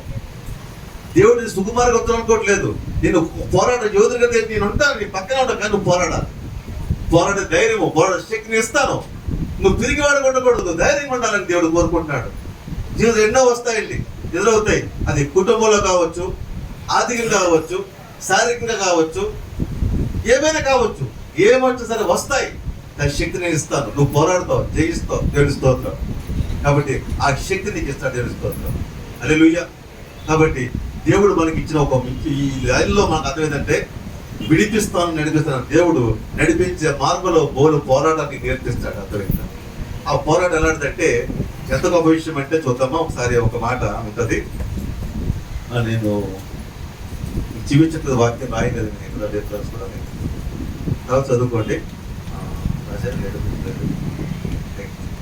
మిషన్ చెప్పేస్తుంది. ఒకప్పుడు ఐగుప్తు దేశంలో ఇశ్రాయేలు ఎలా ఉన్నారు? బలహీనులుగా ఉన్నారు. ప్రభు మమ్మల్ని విడిపించిన ఆయన, నడిపించి ప్రభు అన్న ఈ బలహీనులు ఒక రోజున ఒక మార్గంలో వెళుతున్నారట, ఒక రూట్లో వెళ్ళిపోతారట. జనం వెళ్ళిపోతుంటే ఒక రాజు చూశాడట వీళ్ళని. అచ్చి బాబోయ్, వాళ్ళ బలం సామాన్యమైన బలము కాదు. ఆ బలం ముందు మేము ఉండలేము కాబట్టి బిలామ సహవాసం కోరుకునే, బిలామ యొక్క సహాయము కోరుకునే ఎవరు? ఆ దేశపు అమ్ముడి రాజు ఉన్నారు. బాలాక్ అది అమ్ముడి రాజేనా? రాజు ఏ రాజ్యం అది?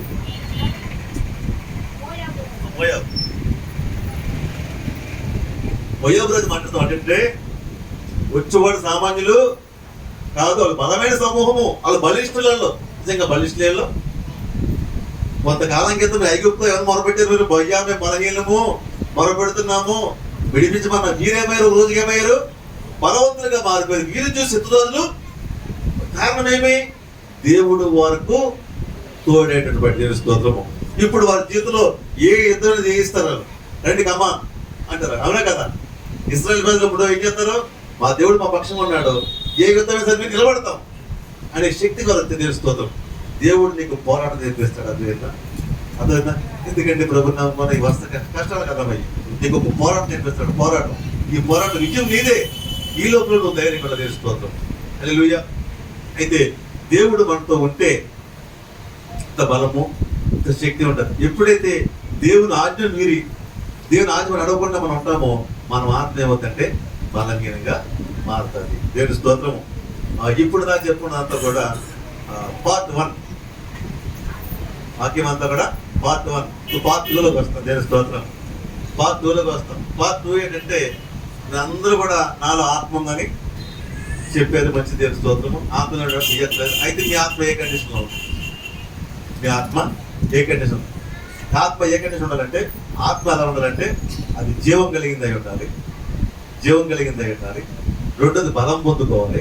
మూడోది శక్తి మందుగా ఉండాలి. అదొక మొదటి జీవం కలిగి ఉండాలి. మనం జీవం కలిగి ఉన్నామా, సత్యం స్థితిలో ఉన్నామంటే మన ఆత్మ ఏ కండిషన్లో ఉందో చెప్పడానికి ఒక వాక్యం ఉంది.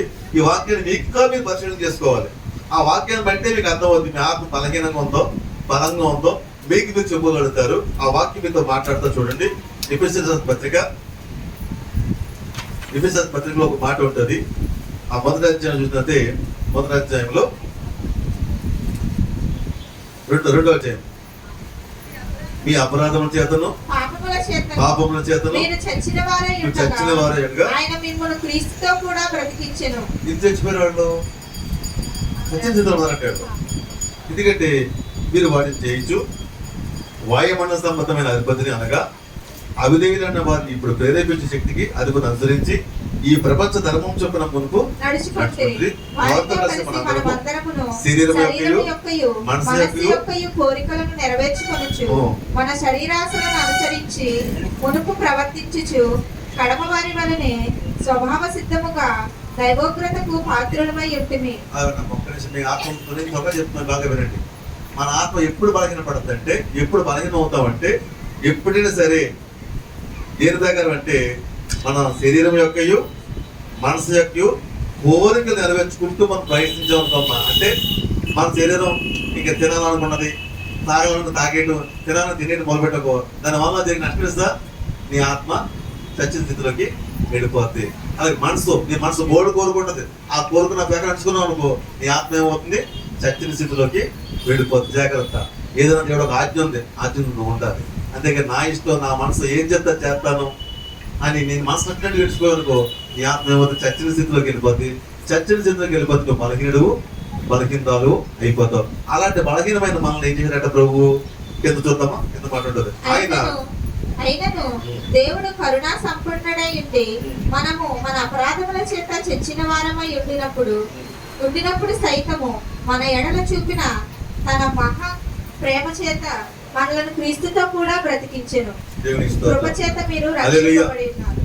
ఎప్పుడైతే మన ఇష్ట ప్రకారం మన మనసు నచ్చినట్టుగా మనం చేసుకుంటూ మన శరీరం కార్యక్రమం తినేస్తూ తాగుతూ ఉన్నాం అనుకోండి, మన ఆత్మ చచ్చిన స్థితిలోకి వెళ్ళిపోతుంది, బలహీనం అయిపోతుంది. అప్పుడు చచ్చిన స్థితిలోకి వెళ్ళిపోయింది. ఏమవుతుందో ఒకసారి మీకు చెప్తాను, బాగా వినండి. ఒక వంట సామాన్లు ఉన్నాయంట. ఇడ్లీ బాదుగా, మూకుడి, ఇవి ఉంటాయి కదా వంట సామాన్లు, చాలా ఉన్నాయి. అందులో అన్ని సామాన్ల మీద కూడా ఈగలు చాలా ముసిరేస్తున్నాయంట. ఈగలు రుయ్యి అని ఉన్నాయంట. ఒక్క సామాన్ల మీద మాత్రమే అసలు ఈగ దగ్గరికి వెళ్తాడు. ఇది ఒక పెద్ద ప్రశ్న. ఇది మీ అందరికి పెద్ద ప్రశ్న చెప్పాలండి. వంట సామాన్లు ఉన్నాయి, మూకుడి, ఇడ్లీ చేసి ఏ రకరకాల అన్నీ ఉన్నాయి, అక్కడ పెట్టేశారు. అన్ని సామాన్ల మీద ఈగలు రుయ్యి మురిగేస్తున్నాయి. ఒక్క సామాను మాత్రం అసలు ఈగ దగ్గర రావట్లేదు. చెప్పండి, మీరు అర్థమైపోయింది. అప్పుడే వేడి తీసాక ఇట్టారండి, అంతేనా? ఓ మూకుడు, మిగిలిన ఏమో అన్ని ముందుగా తీసి చల్లబడిపోయినాయి కాబట్టి ఈగలు బాలిపోయి. ఒకటి ఎలా ఉంది? వేడిగా ఉంది. దాన్ని మీకు వచ్చా రావు. నువ్వు ఆత్మలో వేడిగా ఉంటే నీ దగ్గరికి ఏ దురాత్మ ఆత్మ చర్చించలోకి వెళ్ళిపోయావు అనుకోండి, నీలోకి చాలా వచ్చేస్తాయి. అర్థమవుతుందా? ఆత్మ ఎప్పుడు కూడా అలా ఉండాలి, మండుతూ ఉండాలి, అది స్ట్రాంగ్ గా ఉండాలి. అది వేడిగా ఉంటే నీలోకి ఏమి రావట. అదొక్క మాట చూద్దాము. నీ ఆత్మ వేడిగా ఉందా, చచ్చని స్థితిలో ఉందో? నేను కొన్ని ఎగ్జాంపుల్ చెప్తాను, అవి మీరు పరిశీలించుకోండి. ఈ గుణాలు మీలో ఉంటే మీరు ఎలా ఉందో మీకు మీరే మార్క్ పెట్టుకోండి. నా మార్కులు ఏమక్కర్లేదు, మీ మార్కులే. అర్థమవుతుందా? మీరు ఆత్మలు ఎలా ఉన్నారో, స్ట్రాంగ్ గా ఉన్నారా, బలగిన వేడిగా ఉన్నారా లేదా ఒకసారి చూసుకుందామా. కొన్ని ఆత్మలు మీకు చెప్తున్నాను. వాక్యం ఏం చెప్తుందంటే మత్తయి రాసిన సువార్త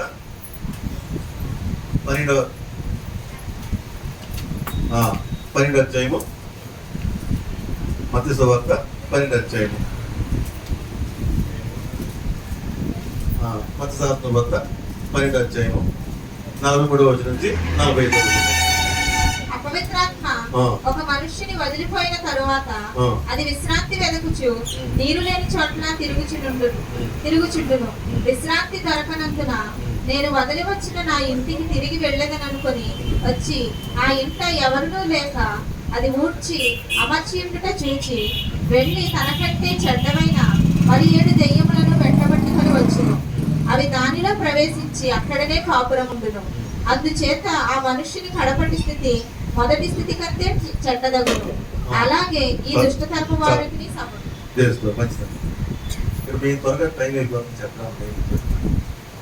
అంటే మనము ఆత్మలో ఎప్పుడు మండుతూ ఉన్నట్లయితే, మనలో దేవుని ఆత్మ నివాసమై ఉంటే కనుక మనలోనికి ఏ దురాత్మ రాదండి. అలా కాకుండా నువ్వు దేవుని బిడ్డవే, నువ్వు ప్రభువుని అంగీకరించిన వ్యక్తివే, కానీ ఈ రోజున ప్రభుతో సహవాసం లేవు, నువ్వు ఆయన దూరంగా జీవిస్తున్నావు. ప్రార్థన లేదు, దేవుని ఆత్మ నడిపింపు లేదు, దేవుని వాక్య ధ్యానం లేదు, దేవుడు దూరమై జీవిస్తున్నావు. కాబట్టి అది చూసిందంట, లోనికి వచ్చి చూస్తే ఏముంది, లోన ప్రార్థన లేదు, ఏమి లేదు, క్లియర్గా ఉందంట. ఏదో బాగుంది, ఇక్కడ మనం సహవాసం చేద్దామని మరింత 7 దురాత్మలో తీసుకొచ్చి పెట్టిందంట. అవి ఏమిటో మనం చూద్దాం. ఇప్పుడు అవి ఇవన్నీ తర్వాత చూసుకుని రెఫరెన్స్ చెప్పేస్తాను, ఫాస్ట్గా ఎత్తుక్కోండి. ఆ ఇంట్లోకి ఏం తీసుకొస్తాయో, అది ఎవరో ఆత్మ చల్లబడిపోతుందో ఆ చల్లబడిపోయిన ఆత్మలు ఈ గుణాలు ఉంటాయి. మీరు ప్రశ్నించుకోండి. నెంబర్ 1, సమూయేలు గ్రంథము 16వ అధ్యాయము 14వ వచనం.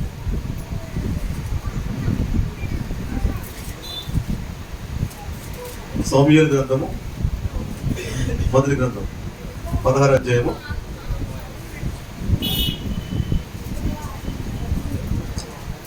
చెప్పేది అయిపోయింది, నా ప్రసంగం అయిపోయింది. మీరు డిసైడ్ అవ్వండి.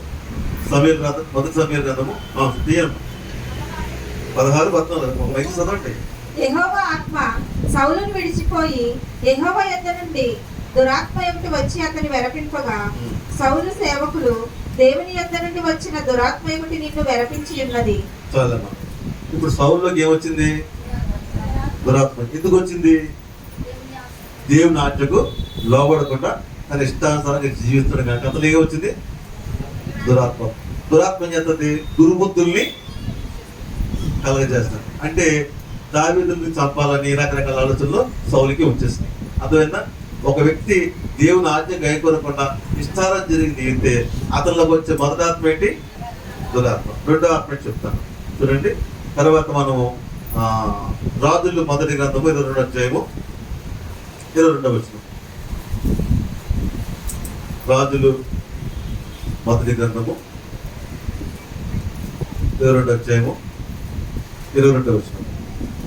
అందుకతడు నేను బయలుదేరి అతని ప్రవక్తల నోట అబద్ధమాడు ఆత్మగా ఉందని చెప్పగా ఆయన నీవు చాలా ఎక్కువ చేయొద్దు.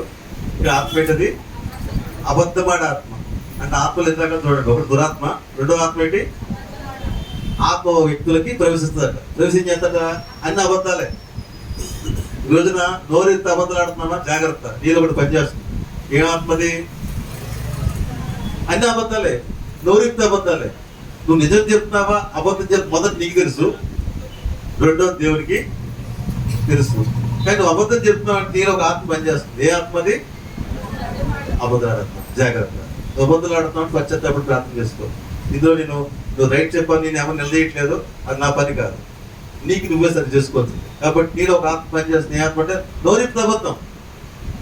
ఇప్పుడు ఉంటారంటే బయలుదేస్తారండి బాబు అబద్ధాలు. క్షణంలో అబద్ధం, అన్ని అబద్ధాలే. అలా అబద్ధాలు ఏమవుతుందో తినవునా నాశనం అయిపోతుంది. దాని ప్రయోజనం ఏమీ లేదు. అబద్ధాలు ఆడి బలి గెలిచాను.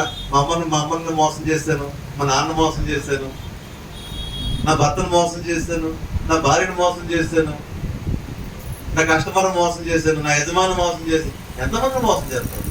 లాస్ట్ మోసపోతాం. వాక్యం చెప్తుంది, మోసపోకునే దేవుడు వెక్కిరించబడు. మనుషుడు ఏం విత్తునో ఆ పంట కోస్తాడు. కాబట్టి మనం అబద్ధాలు ఆడి కొంతకాలం గట్టిగా అయిపోవచ్చు, కానీ ఒకరోజు దొరికిపోతాం. బతికే అబద్ధం అయిపోతుంది. ఆ రోజు రాణించుకోవద్దు. కాబట్టి నీ తప్పు కాదు, నీలో ఒక ఆత్మ వచ్చింది. ఆత్మ నేను ఏం చేస్తానంటే నోరెత్తి అబద్ధాలు ఆడి పశ్చాత్తాపడి ప్రార్థన చేసుకో. దేవుని ఆత్మ సహవాసంలోకి రా. మూడో ఆత్మ యెషయా గ్రంథము 19వ అధ్యాయము 14వ వచనము. యెషయా గ్రంథము 19వ అధ్యాయము 14వ వచనము. యెహోవా ఐగుప్తు మీద మూర్ఖత గల ఆత్మను కుమ్మరించి ఉన్నాడు. చాలా ఇంకొక ఆత్మ పేరు మూర్ఖం. ఆత్మ మీదకి వస్తే ఏం చేస్తాను? అన్ని మూర్ఖమే, అన్ని మూర్ఖపు మాటలు, మూర్ఖ ప్రవర్తన, మూర్ఖంగా మాట్లాడటం, మూర్ఖంగా ఆలోచించడం, ప్రతిదీ మూర్ఖమే. నేను విన్నాం.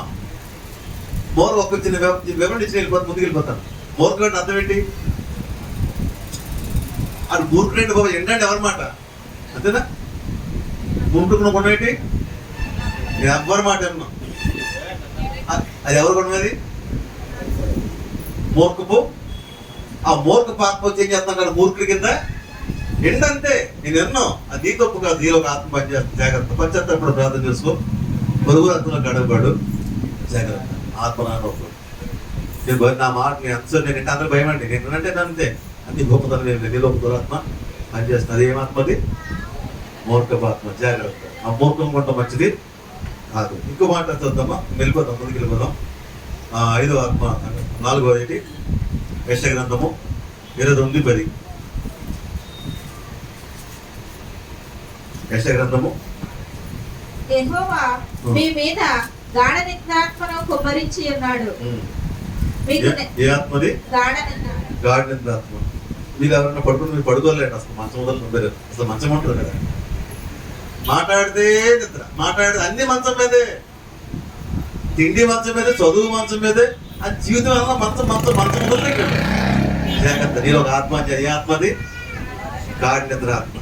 ప్రార్థన లేదు, వాక్యం లేదు, తింటం లేదు, చదువుకోవడం ఏది లేదు, స్థానం లేదు, బాణం లేదు, ఎచ్చే మంచం వదలే వదలరు. జాగ్రత్త. నీలో ఒక ఆత్మ. ఏ ఆత్మది? వాకింగ్ చెప్తున్నాం కానీ ఇలా పడిపోతారు. లోక విషయాల మాత్రం లా సత్తలాగా. సినిమా అనుకోండి ఏం వాక్యం అయితే జాగ్రత్త. అది నీ భవిష్యత్తు నాశనం చేస్తుంది. నిద్ర మంచిది కాదు. సోమరిగా ఉండకూడదు. ఆదాముని దేవుడు ఏదో తోటలో పెట్టినప్పుడు సోమరు కూర్చోబెట్టలేదు. అర్థమైందా? ఆదాము ఎవరు? దేవుని తోడులో పుట్టిన తన కుమారుడు ఆదాము. అలాంటి ఏం చెప్పాడు? ఆదాము ఈ తోటలో కూర్చొని తోటని కాయాలి, నువ్వు సేద్యపరచాలి అని చెప్పాడు. కూర్చుంటే బతికిపోవచ్చు, కానీ ఆదాము ఒక పని చెప్పాడు. మనం పని చేసుకోవాలి. అసలు పగల పడుకోవడం దరిద్రం. అది ఒక 60 ఏళ్ళు దాటితే నువ్వు ముసలిది వేరే విషయం, కానీ పగలు పడుకోవడమే పెద్ద దరిద్రం చెప్పాలండి. అందుకని చెప్పలేండి. ఎందుకంటే ఈరోజు ఇంత పొట్టరాడ కారణం ఏంటి? ఇలా షుగర్ ఇవన్నీ రాడ కారణం పడుకోవడమే. తినేయటం బాగా పీకిల్లాగానే పడుకోవాలి, తింటాం పడుకో ఏమవుతుంది? షుగరు బీపీలో తర్వాత అయిపోయాక కొళ్ళు కలిసి పడుకోవడం, బొంగలు కూర్చో నడవలు అన్నీ ఆగేస్తారు. చాలా నిద్ర మంచిది కదా. ఒక స్టేజ్కి వచ్చి వెయిట్ చేయలేవు, అప్పుడు ఎక్సర్సైజ్ చేస్తే ఉన్నాయి వీక్ అయిపోతాయి. అర్థమవుతుందా? అది మంచిది కదా. గాఢ నిద్ర వస్తుంది, ఈ మంచిది కాదు. కాబట్టి నిద్ర ఆత్మ పనిచేస్తుందేమో నువ్వు ప్రార్థన చేసుకోవాలి. అర్థమవుతున్నామా? ఈరోజు నాకు కాన్సెప్ట్ హాస్పిటల్ రిపోర్ట్ ఎంత స్కానింగ్ అయిపోతుందంట, బ్లడ్లో లోపల అలా ఈరోజు లోపల వస్తాయి, లిస్ట్ వస్తుంది. ఏంటది? Scanning report. ఏంటిది? అయిపోయింది. నెక్స్ట్ ఇంకోటి ఏంటి? ఎక్స్ట్రా గ్రంథం లోకస్ 4:30 లోకస్ 4:33. ఆ సమాజ మందిరములో అపవిత్రమైన దెయ్యపు ఆత్మ పట్టిన వాడు ఒకడు ఉండెను. వాడు నజరేయుడైన యేసు. అక్కడ ఏమాత్మది? అపవిత్రమైన దెయ్యం. అది అంటే అదేది వస్తుంది? మనలో అపవిత్ర వాళ్ళలో తీసుకుని తలపులు బాగోవు. మన తలంపులన్నీ పాప తలంపులే. చూసేదానికి చేసేదానికి చేత ఉంటుందమ్మా. తలంపులు ఎలా ఇది నాన్న ఒక ప్రశ్నించేసుకో. ఈ తలలోకి అపవిత్ర తలంపులు వస్తున్నాయా? అది నీలో లోపం కాదు, నీలో ఒక ఆత్మ పనిచేస్తుంది. నేను అపవిత్ర తలంపులు తీసుకొస్తున్నాను, అపవిత్ర ఆలోచన, అపవిత్ర పనులు చేపిస్తుంది. జాగ్రత్త. అపవిత్రం అనేది దేవుడికి విరుద్ధమైనది. దేవుడు పరిశుద్ధాత్మ కలిగిన వాడు. అన్క్లీన్ స్పిరిట్ దేవుడి ఇష్టమో కాదు. కాబట్టి అపవిత్రాత్మ నీలో ఉంటే ప్రార్థన చేసి ప్రభు తొలగించడు అక్కడ. కాబట్టి అపవిత్రాత్మ అని చేస్తుంటే ఇది అపవిత్ర పనులు చేపిస్తుంది. అపవిత్ర పనులు ఒకటి తాగడం, సిగరెట్ కాల్చడం, నేను అపవిత్ర పనులే కదా. అది బూతులు ఆడటం ఇవన్నీ అపవిత్ర పనులే. చెడ్డగా ఆలోచించి చెడ్డగా చూడటం, చెడ్డ పనులు చూడకుండా ఇవన్నీ అపవిత్ర ఆత్మలే. కాబట్టి చూడకూడదు చూస్తున్నావంటే అది అపవిత్రమైన పనే కదా. కాబట్టి అలాంటి పనులు చేస్తున్నావంటే నీలో అపవిత్ర ఆత్మ ఉంటుంది, వచ్చేసింది ఆల్రెడీ. అపవిత్ర పనులు వస్తుంది, చేయిస్తుంది. జాగ్రత్త, బీ కేర్ఫుల్. తర్వాత లోకస్ 13:11 లోకస్ 13:18 ఏండ్ల నుండి బలహీనపరచు దెయ్యము పట్టిన ఒక స్త్రీ అచ్చట ఉండెను. చాలా బలహీనపరచు అనే మాట కింద ఒకటి వేసాడు దెయ్యం కదా. అదేంటది? బలహీనపరుస్తాడు. అది మనలోకి వచ్చి ఏం చేస్తుంది? మనకి నీరసం తెప్పిస్తుంది. అంతా మనకి ఏమన్నమ్మా నాకు నడలేకపోతున్నాను, నిలబడలేకపోతున్నాను, అది అర్థం కాదు. చిన్న పిల్లలు లేకపోతున్నారండి, నడవలేకపోతున్నారు, అర్థం కావట్లేదు నాకు అసలు. జాగ్రత్త. అక్కడ ఏంటంటే 18 ఏళ్ళ నుంచి అమ్మాయి బాధపడుతున్నాడు. ఏంటి? నడువు ఒప్పుపోయి. కారణం లోపం ఎక్కడ? లోనకు దురాత్మ వెళ్ళిపోయి ఆ మనిషిని బలహీనపరిచేస్తుంది. జాగ్రత్త. చాలా జబ్బులకి ఈ దురాత్మ కారణం అయి ఉంటాయి. అర్థమవుతుందా? కాబట్టి నీలో ఆ బలహీనత అధికం అవుతుందంటే నీలో బలహీనపరచక ఆత్మ వచ్చింది. నువ్వు ఎక్కువగా పని చేయలేకపోతావు, నిలబడలేకపోతావు. ఇలాగ ఎన్ని ఉంటున్నాయి, ఎన్ని కారణం. అదొక లోపం. అది సమస్య. 18 ఏళ్ళ నుంచి బాధపడిందంట. ప్రభు ఆత్మ తొలగించుకొని నిలబడింది. కాబట్టి ఈ ఆత్మ ఏంటిది? బలహీనపరుస్తూ ఉంటుంది. నిన్ను ధైర్యంగా ఉండడం లేదు, ఆలోచన బలహీనపరుస్తూ ఉంటుంది, నీ శరీరం బలహీనపరుస్తూ ఉంటుంది, నీ మనసును బలహీనపరచడం. పనే బలహీనపరచడమే. అది బలహీనపరచు దురాత్మ. జాగ్రత్త. ఇంక తర్వాత వెళ్ళిపోతాము. ఇంకైతే 2-3 ఉన్నాయి.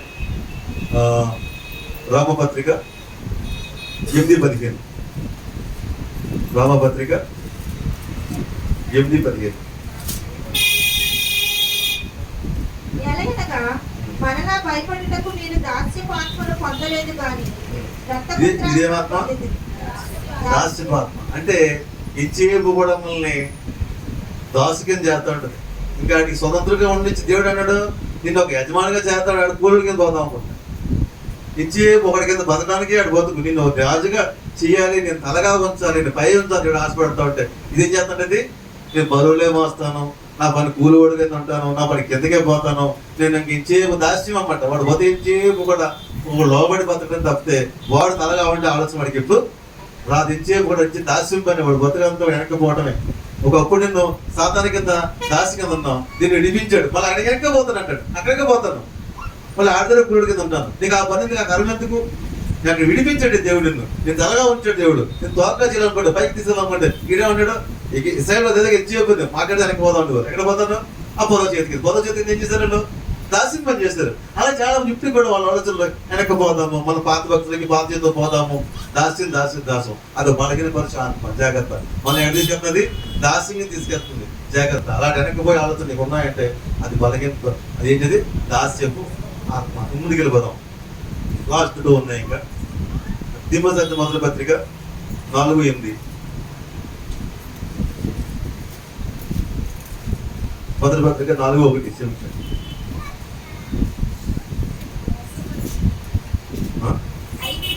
అయితే కడవరి దినములలో కొందరు ఇక్కడ మన పాయింట్ వెళ్తాం మనం మెయిన్. అది మోసపరచు ఆత్మ ఏంటది?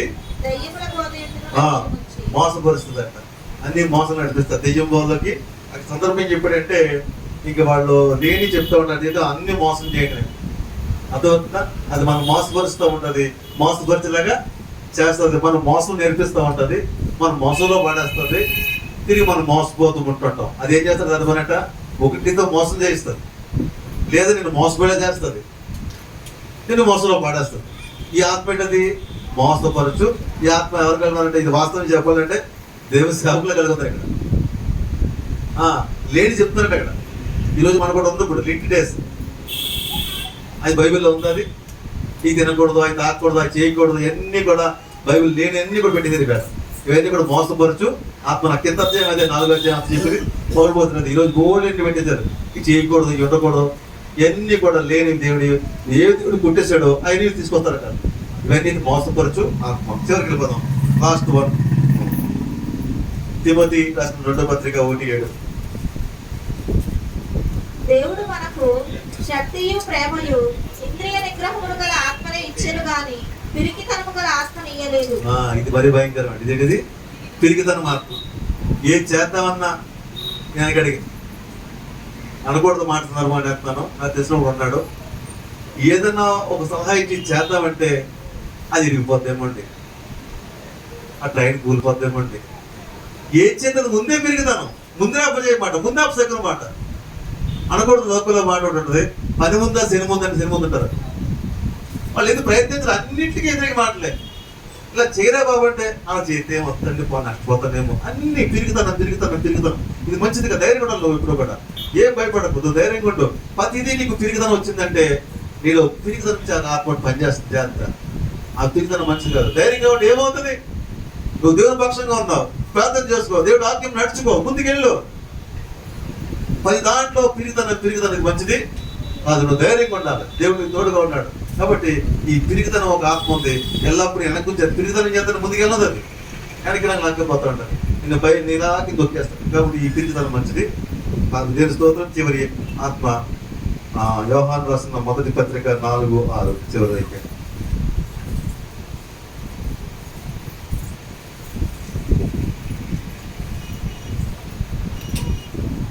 మనము దేవుని సంబంధులము, దేవుని ఎరిగిన వాడు మన మాట వినును, దేవుని సంబంధి కానివాడు మన మాట వినడు. ఇందువలన మనము సత్య స్వరూపి అయిన ఆత్మ ఏదో, భ్రమపరచు ఆత్మ ఏదో తెలుసుకొచ్చున్నాము. ఈ ఆత్మ ఏంటది? అన్ని భ్రమపరుస్తుంది, భ్రమంలో తీసుకెళ్తుంటుంది అన్నమాట. అన్ని చొక్కల్లో శుద్ధిలో తిరుగుతుంటుంది. ఆడంటే వెళ్ళిపో, నువ్వు నీకు భలే ఉంటుంది, అన్ని భ్రమలే, ఏమి నరకాలు వెళ్తాయి. అర్థమవుతుందా? లేని భ్రమలో తీసుకొస్తూ ఉంటుంది. అదేదో మాయలు చెప్తా ఉంటే మాటలు, ఆ మాటలు అన్నది అమ్మ నాన్న వదిలేస్తుంది, అది దాటి వెనకాల పోతుంది, అది స్వర్గం చూపిస్తాడు. అంతే కదా? భ్రమల మాట. నీకు ఎందుకు వెనకలో దైవ చెప్పిన పాట పడు, అంత అంటాడు, ఎంత అంటాడు, కడిగి చేస్తాడు, అద్దాల మేడ అంటాడు. ఆ తర్వాత చూపిస్తాడు అంతాన్ని. అర్థమైందా? భ్రమలో తీసుకెళ్తాడు. భ్రమంలోకి తీసుకెళ్ళి అక్కడ చూపిస్తాడట. కాబట్టి ఆ భ్రమలు మనకు వద్దాం. అర్థమవుతుందా? అది ఎన్ని భ్రమలు ఏం చేస్తాం, మనల్ని మోసపరుస్తూ ఉంటాయి. కాబట్టి ఈ గుణాలన్నీ కూడా మనలో ఉంటే ప్రార్థన బాగా చేసుకోండి. ఈ ఆత్మ అన్నీ పోవాలంటే దీనికి ఒకటే ఒక మార్గం. ఫైనల్ గా ఆన్సర్ ఏంటంటే పరిశుద్ధాత్మ నీలోకి వస్తే ఈ ఆత్మ అన్ని ఎగిరిపోతాయి. ఒక్కటే ఎందుకంటే ఆ ఇంట్లో పరిశుద్ధాత్మ లేదు, అందుకే ఆ ఇంట్లో ఎందుకు వచ్చింది? ఇల్లంతా శుభ్రంగా ఉంది. ఎలా శుభ్రమైంది? యేసు రక్తంతో నువ్వు కడగబట్టావు, కానీ అందులో ఏమి లేదు? పరిశుద్ధాత్మ లేదు. పరిశుద్ధాత్మ నీలో ఉంటే నేను ప్రభువులో నడిపిస్తుంది, దేవుని ఆత్మతో నింపుతుంది, నేను బలంగా ధైర్యంగా ఉంచుతుంది. కాబట్టి ఈ రోజున యేసు రక్తంలో కనబడ్డావు, బాధ బాప్తిసం తీసుకున్నావు, కానీ ఆయన దూరంగా జీవిస్తున్నావు. ఇల్లు ఖాళీగా ఉంది, అందులో ఏముండదు అసలు వాస్తవానికి పరిశుద్ధాత్మ ఉంటారు. పరిశుద్ధాత్మ లేవడం వల్ల ఇన్ని ఆత్మకి వచ్చింది నష్టాన్ని తెస్తుంది. మనం ప్రార్థన చేసుకున్నాం, ప్రభువా మీరు క్షమించండి, ఈ విషయంలో నేను బలహీనగా ఉన్నాను, నాలో ఈ ఆత్మ తొలగించిన ఆయన నీ పరిశుద్ధాత్మ దయచేసి నాకు ధైర్యం శక్తిని బలం మేము ప్రార్థన చేసుకుందాం. అందరూ కూడా కొద్ది విషయాన్ని ప్రార్థన చేసుకుందాం.